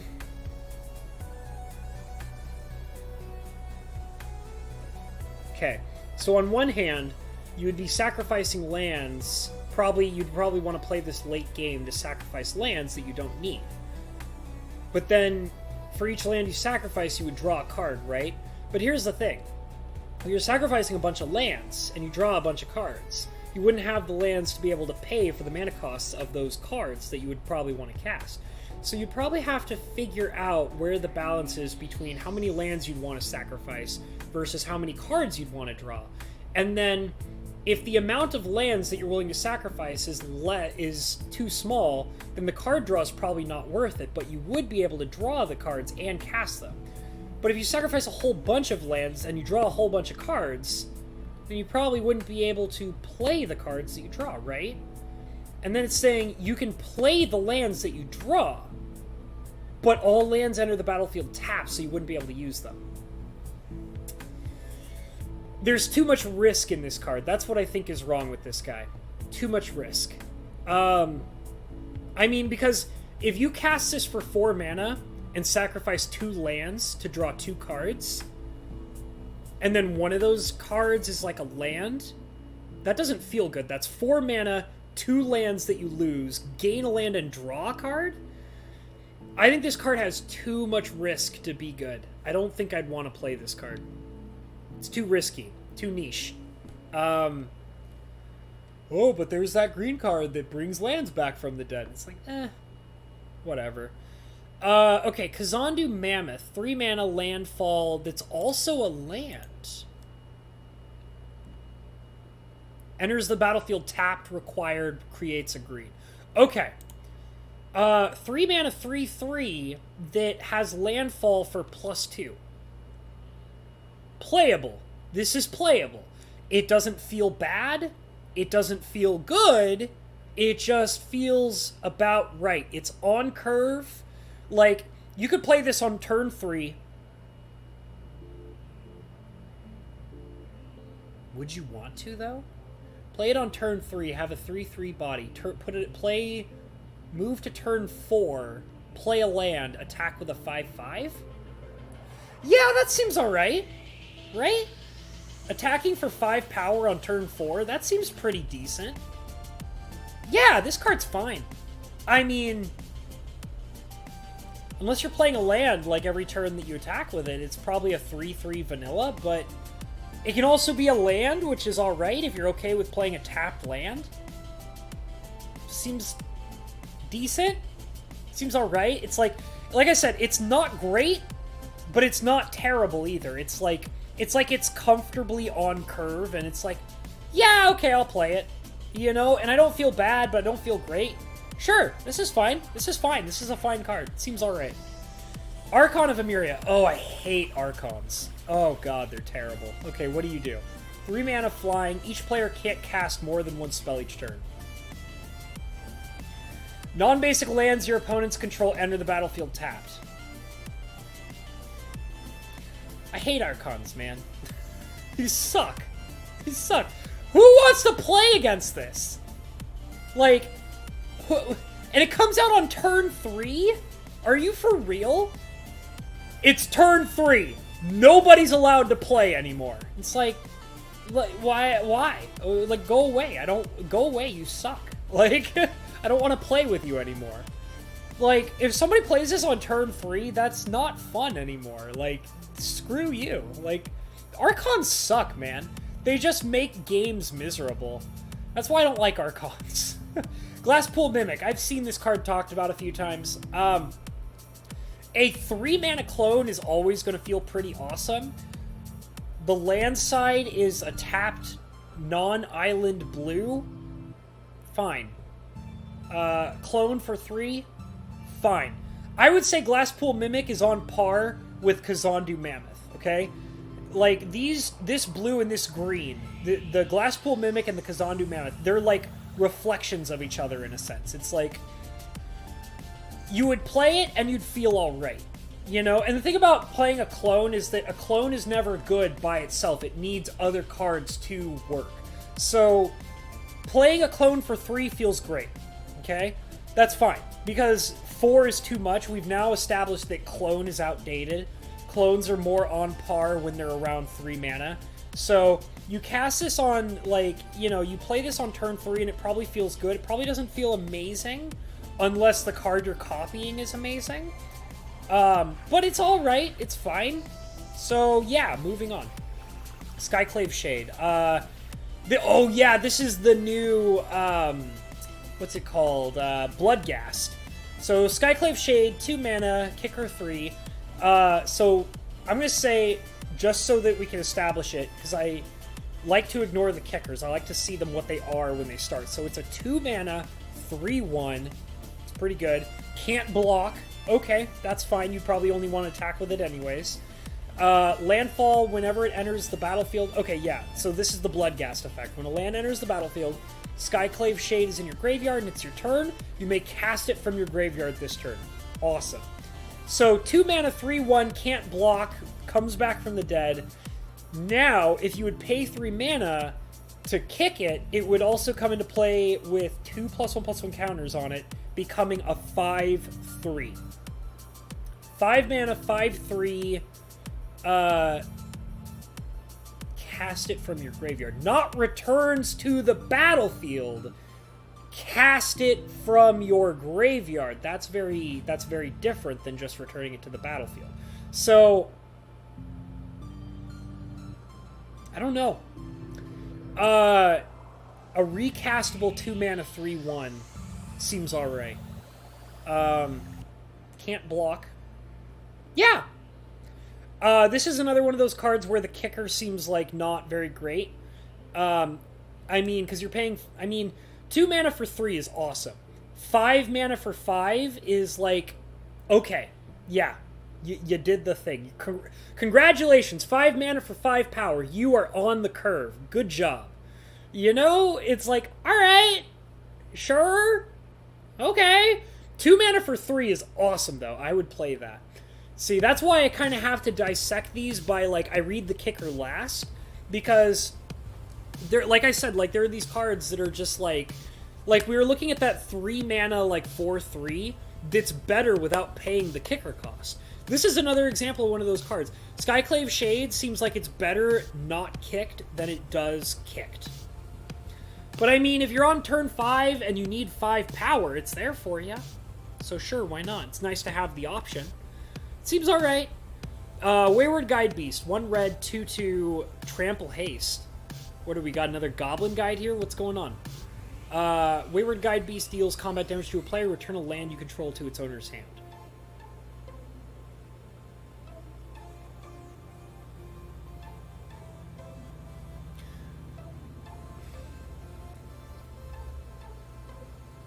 It seems like the bad part has a lot of fixes to it. So, like, if you attacked with this on turn 1, you'd probably be in pretty big trouble.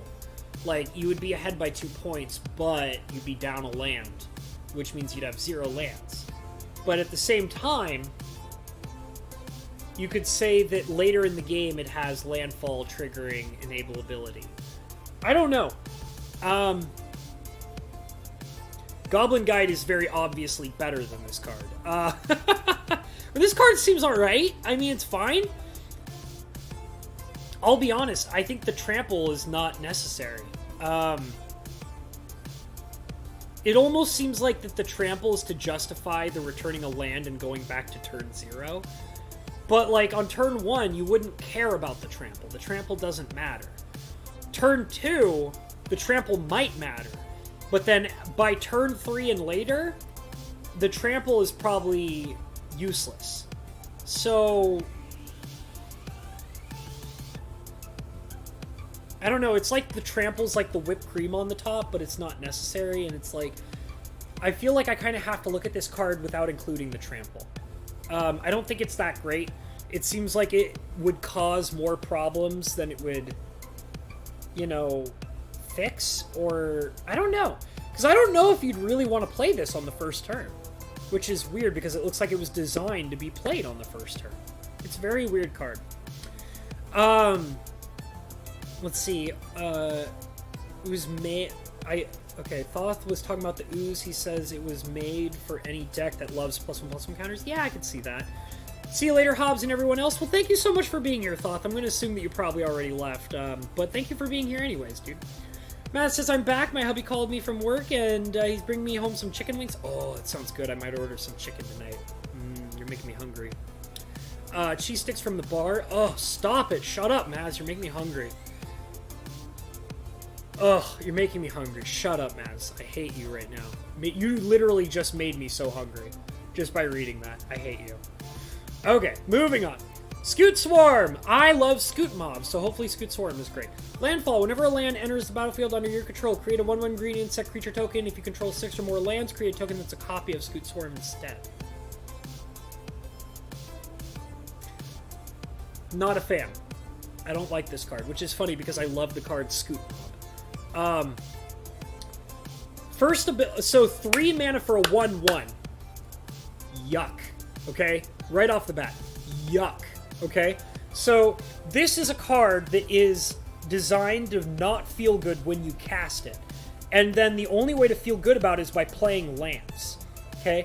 So, let's say I hold it for... Let's say I play this on turn 4 and then play a land. So that means for 3 mana, I get 2 power, 2 toughness. That still doesn't feel good. Okay? And then if you control 6 or more lands, create a token that's a copy of Scoot Swarm instead. So if I control 6 lands, so it's turn 6, let's just say, and I cast this for 3, 2 power, 2 toughness. No, it's not even that good. That's, like, still not, like... So, let's say it's turn 7, okay?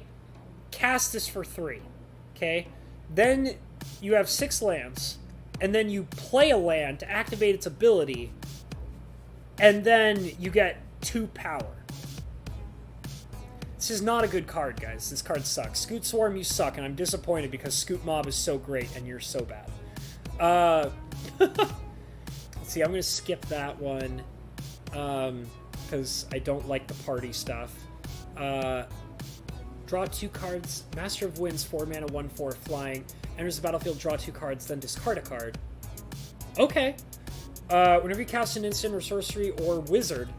Wizards! Remember what I was saying earlier about the party stuff being weak because the tribalism is like, if you have wizards, do this. If you have warriors, do this. And it's like, you can't those two conflicting mechanics make it so that it's like, because of the wizard tribalism or warrior tribalism, the party tribalism is weaker.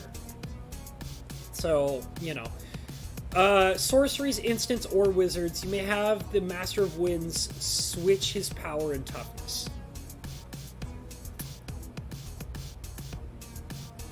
Seems alright.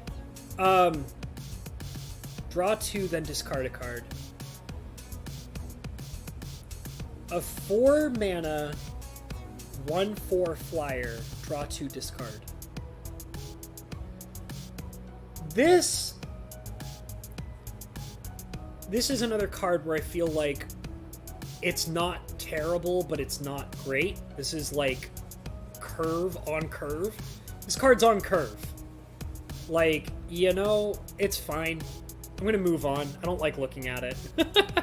Okay, Inscription of Ruin. This is one of the cards that got me really excited, because I loved this card. I got so excited when I saw this card, you guys. Okay, this card's awesome.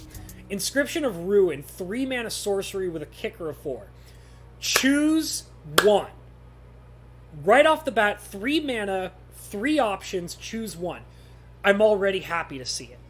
Right away. I love cards that are charms, okay? I love modal cards. I love cards, because this is why I love cards like this. This card is 3 cards in 1.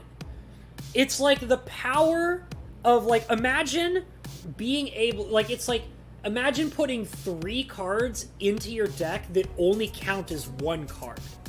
That's such a great feeling, because it's like you're including a card that is multiple cards, but is only at the consistency of being 1 card. Like, it's like deck thinning without ever having it's like deck thinning 3 cards at the cost of only 1 card. It's so nice. Like, I love modal cards. So, choose 1 for 3. Target opponent discards 2 cards. That's awesome. Return target creature card with converted mana cost 2 or less from the battlefield to the, from the graveyard to the battlefield for 3. That feels awesome. Destroy target creature with converted mana cost 3 or less for 3. Awesome. This card is so good. I love this card. And then you pay 4, so it's 7 total to get all 3 effects simultaneously. All 3 of those effects simultaneously for 7 mana feels worth it. It feels so good to get all those effects for 7. Like, no joke. I love this card. I love the new modal cards they printed for this set. This was a card that got me super excited. I would put this in my cube. I would put this in an EDH deck, commander deck. I would put this in a regular deck, so if I was playing standard, I would play with this. If I was playing, like, this is a card that can feel good in any kind of format, and I love it. I love this card. This was one of my favorites for sure. See, Pink Peacock says, "You look so sexy on my new computer." Oh yeah, what's up, Pink Peacock? How you doing, buddy? How you doing? You doing good? Glad you think I look sexy. You know, from this angle, you look pretty sexy too, my friend. Oh, good stuff. Maz is asking Pink Peacock if he's gonna play Arena. Well, maybe he will. Magmatic Channeler. As long as there are 4 more instant or sorcery cards in your graveyard, this gets +3/+1. So it would be a 2 mana 4/4. That's alright. I mean, it's conditional, but that's not bad. And he feeds himself. Look at that. Tap, discard a card, so you can put instants or sorceries in your graveyard using this ability to feed him to be bigger. That's cool. So you tap him, discard, exile the top 2 cards of your library, then choose one of them. You may play that card this turn? Whoa, this guy's rad! I don't even remember looking over this card before. Dude, this guy's cool!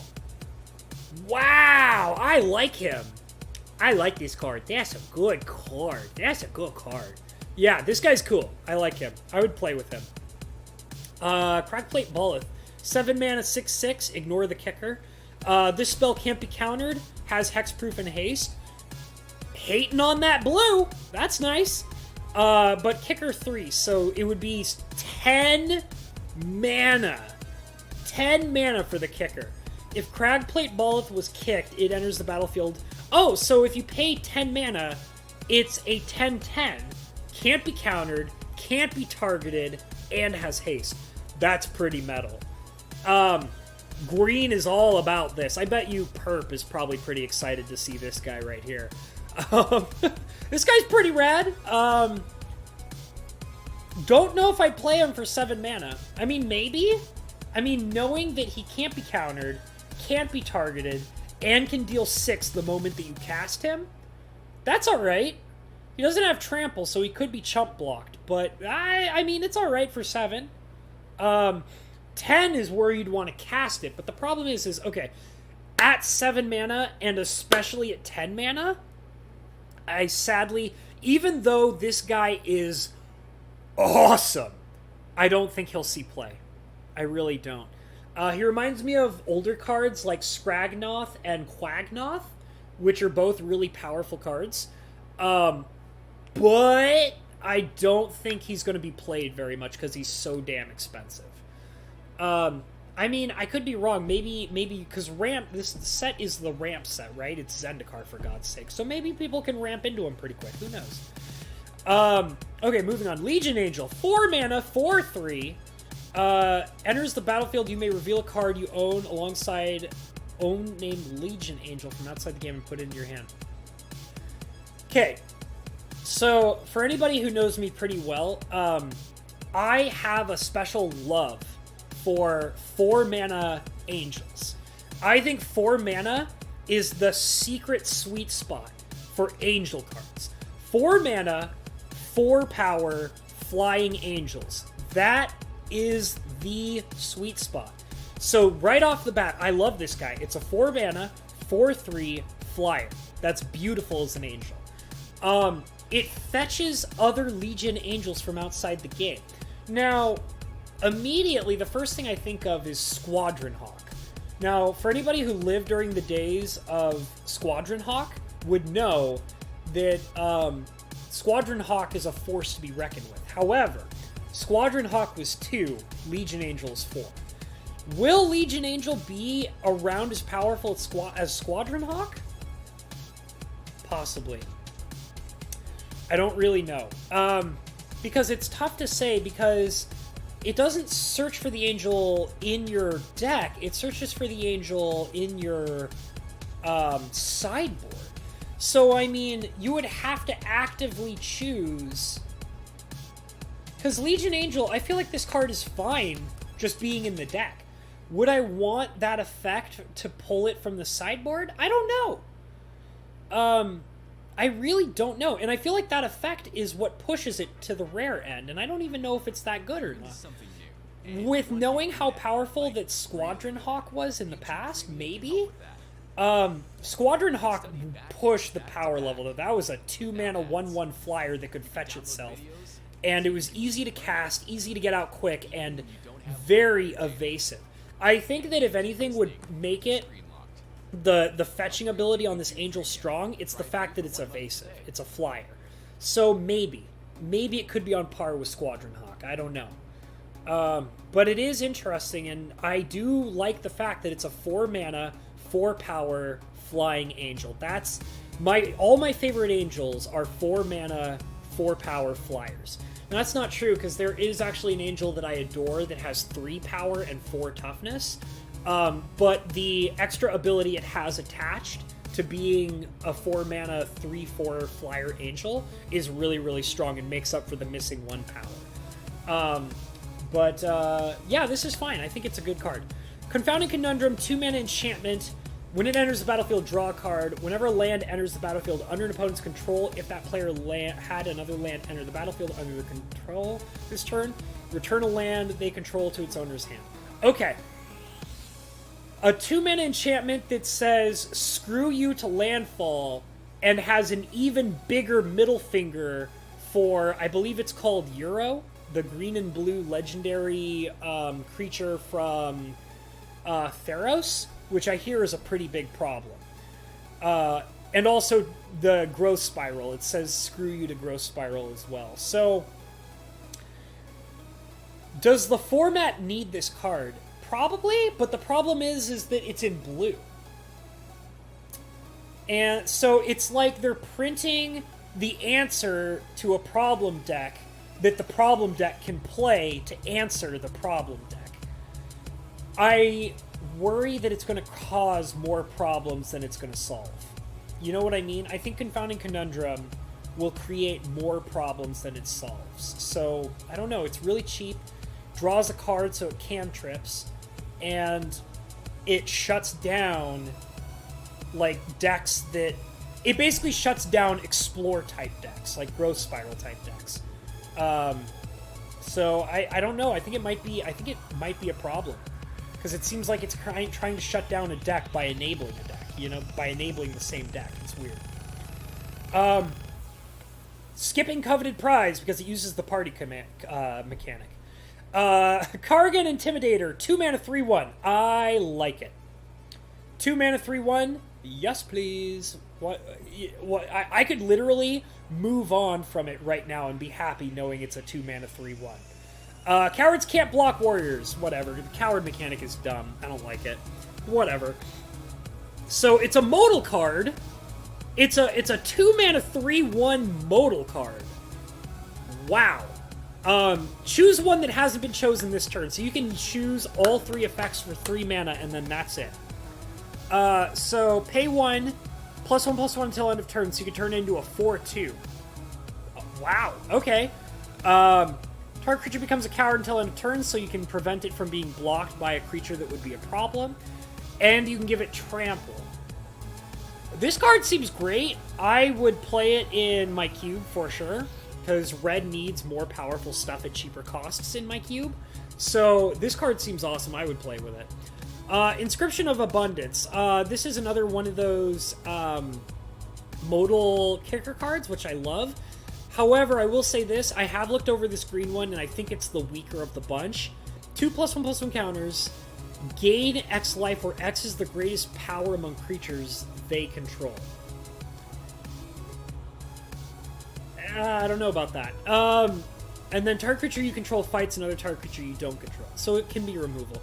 I think if I remember correctly, the green one was the weakest one. And I would still play with it because it's a modal card, and I love modal cards. So, but it seems like the weaker of the bunch. Let me catch up on the chat a little bit. Peacock is responding to Maz saying that they will play some Arena. Pink Peacock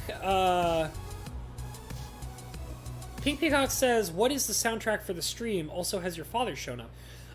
My dad's not here. I don't know if he's here. He hasn't spoken up. Normally, he likes to be in these kinds of streams, but the thing is because it's Magic related, he might not care. I am listening to Technoax, which is a royalty-free music channel. So I can't be copyright struck, and Technoax is awesome. Every once in a while I like to shout them out because their music is royalty-free, and I really appreciate that from them. So go and check out their music. It's great to listen to in the background of streams or whatever. If you like electronic music like I do, they're great. They have a website where you can download their music and play it in the background, or you can use their YouTube channel to kind of play stuff in the background. So thank you so much, Technoax, for making music that I'm allowed to play on my streams. It's greatly appreciated. So yeah, check them out. Technoax, Techno with a K, and Axe is all caps. So moving on. Let's see. Luminarch Aspirant, 2 mana 1/1. At the beginning of combat on your turn, put a +1/+1 counter on target creature you control. Underwhelming is the least of what I could, is the, you know, I don't care. 2 mana 1/1 that can be a 2/2 on combat, but like you'd probably want to target the +1/+1 on combat to something that can actually attack that turn.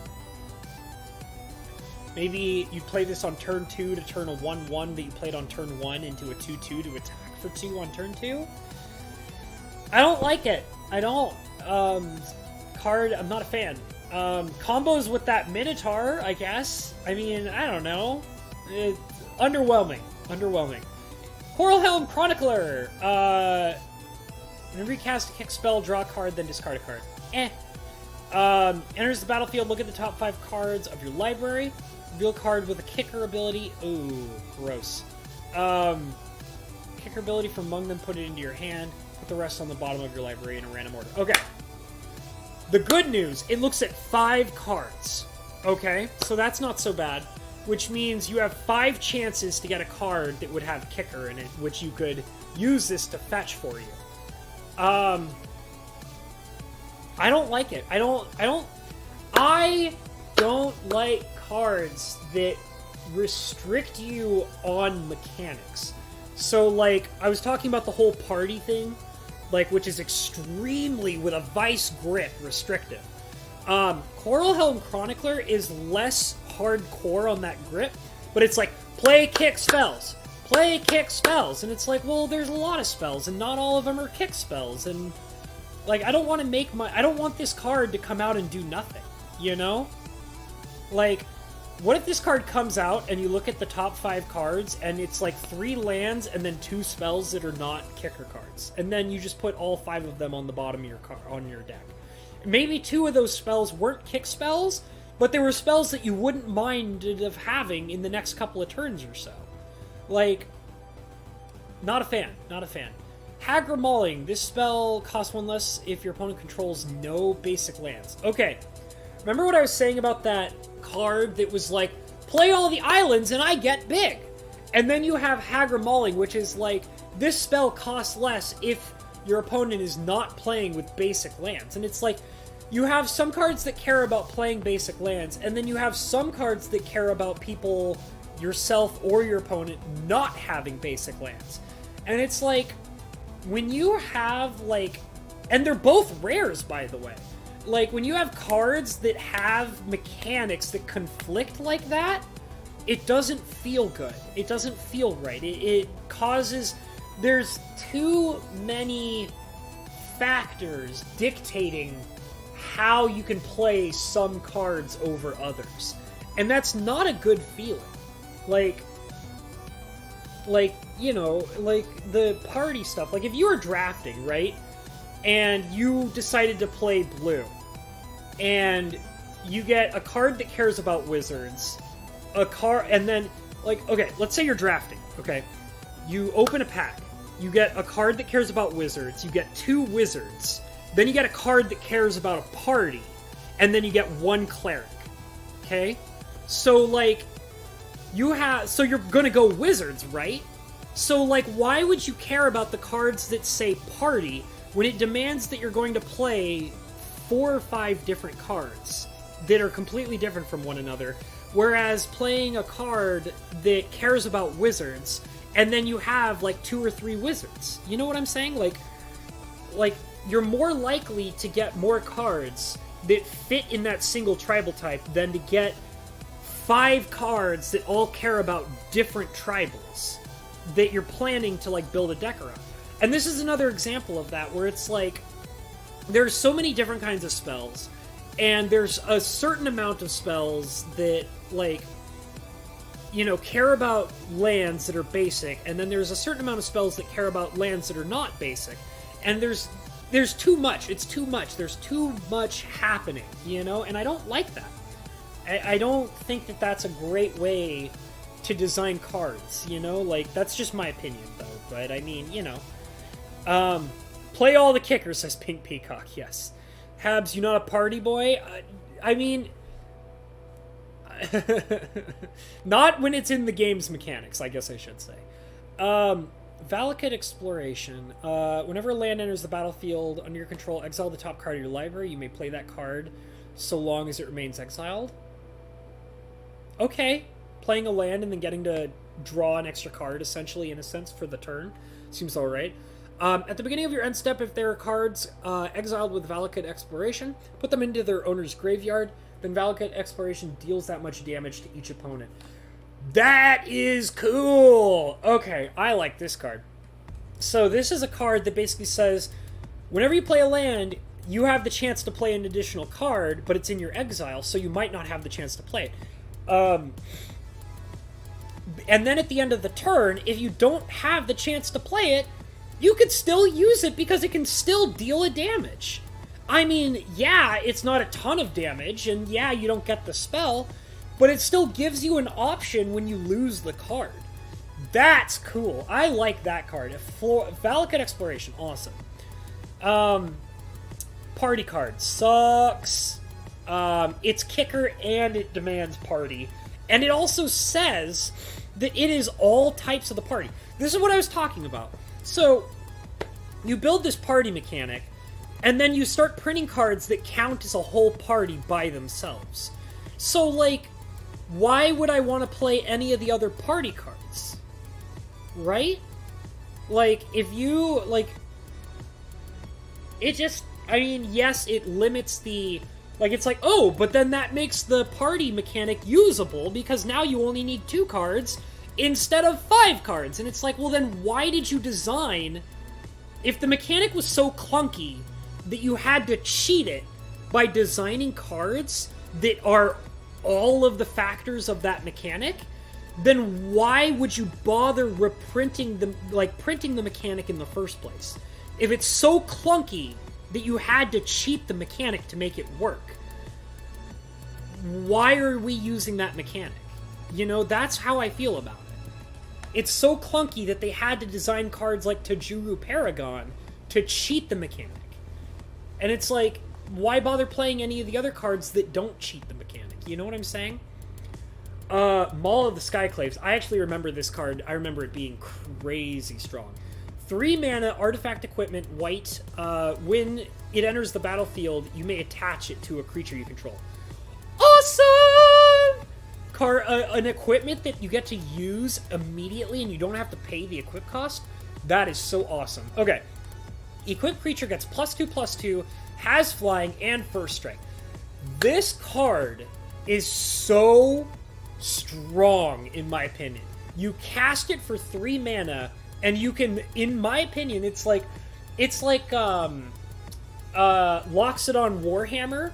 It's like, what's that other one? The gigantic sledgehammer that's white and green from Alara. This is, in my opinion, the new version of those 2 cards. And Loxodon Warhammer is crazy strong. And the gigantic Warhammer, Sledgehammer or whatever that I can't remember the name of, is also incredibly strong. This Maul of the Skyclaves is going to be awesome. I actually want a copy of this card because I think it's going to be rad as hell to play with. Description of Insight, kicker, modal card, which I love. Return up to 2 target creatures to their owner's hand for 4. That seems worth it. Scry 2, then draw 2 cards for 4. That seems worth it, because it filters through 4 cards. Target player creates an XX blue illusion creature token where X is the number of cards in their hand.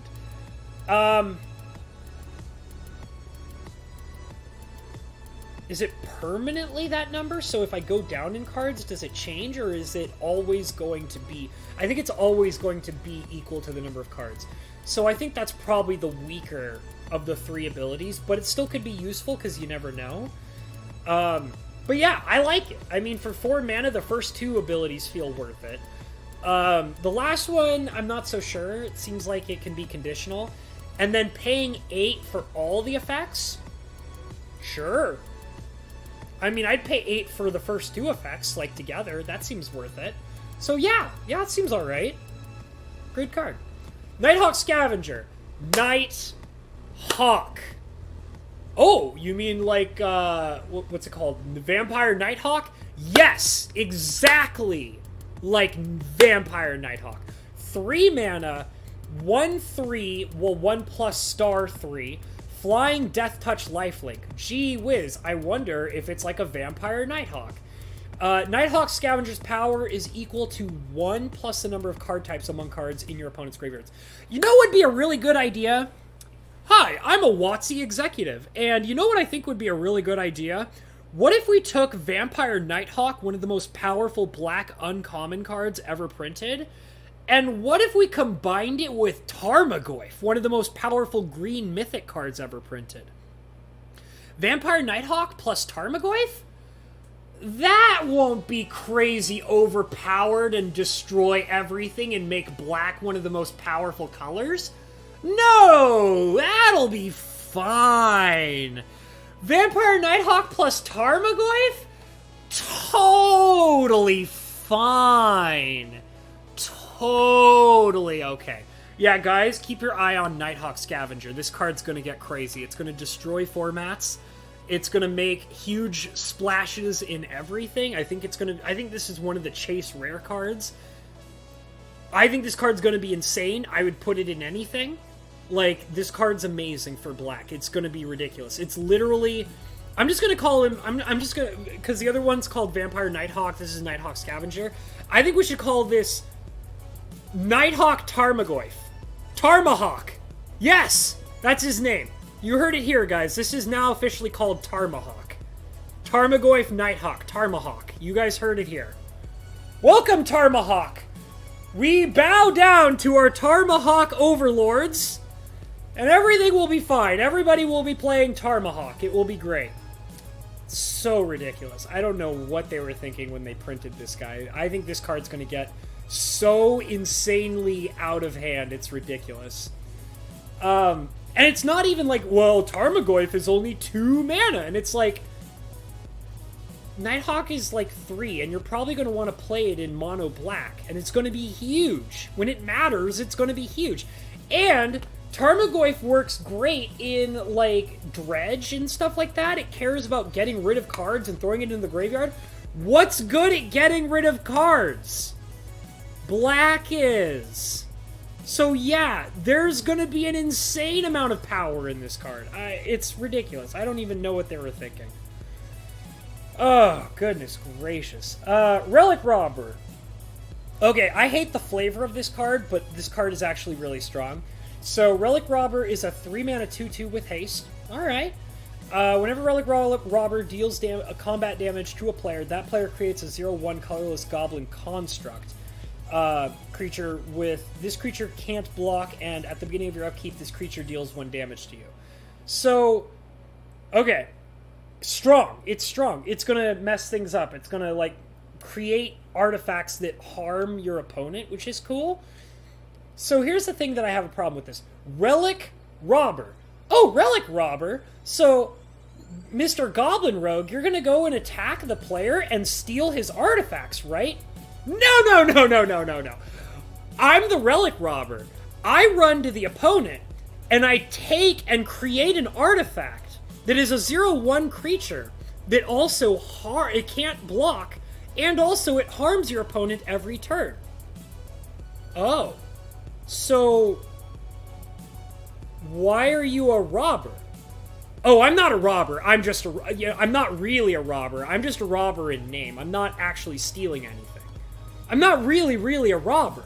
I don't really steal things. I just say that I'm a robber. And it's like, why?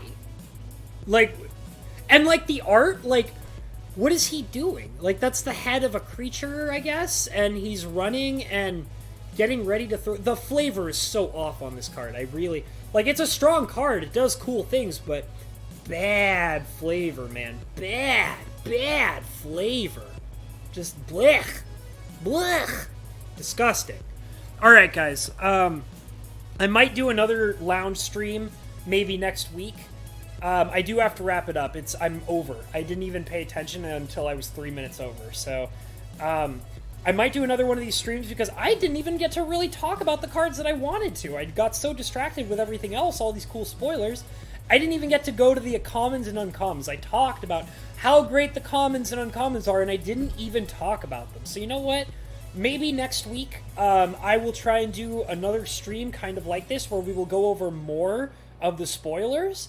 Preferably the last of the rares and maybe more of the actual commons and uncommons, especially the ones that I got excited about. But we're gonna have to end it here. I had a great time, guys. This was so much fun. I really wanted to talk about these cards because this is actually a set that has intrigued me. Like, the cards that look good are interesting, and even the cards that I don't like in their own special way are interesting. So, and I had a lot to say about it. So, and I definitely have more that I want to say about it. So, I'll probably do another stream like this in the future. So, thank you guys all so much for being here. I had a great time. I'm going to say all the normal stuff, which is, if you're not already subscribed to the channel, please subscribe below.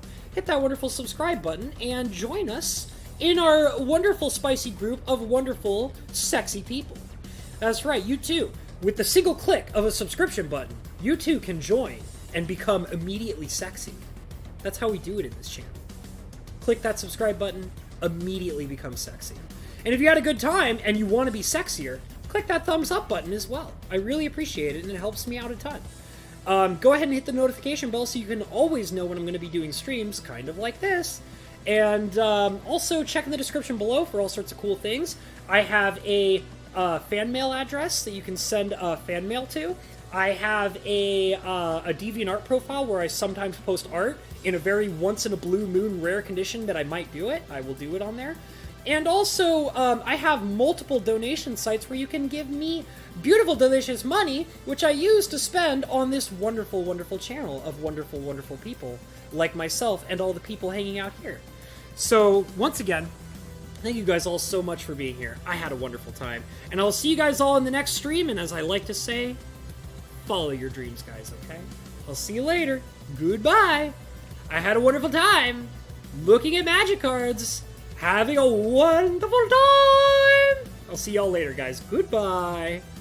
Goodbye!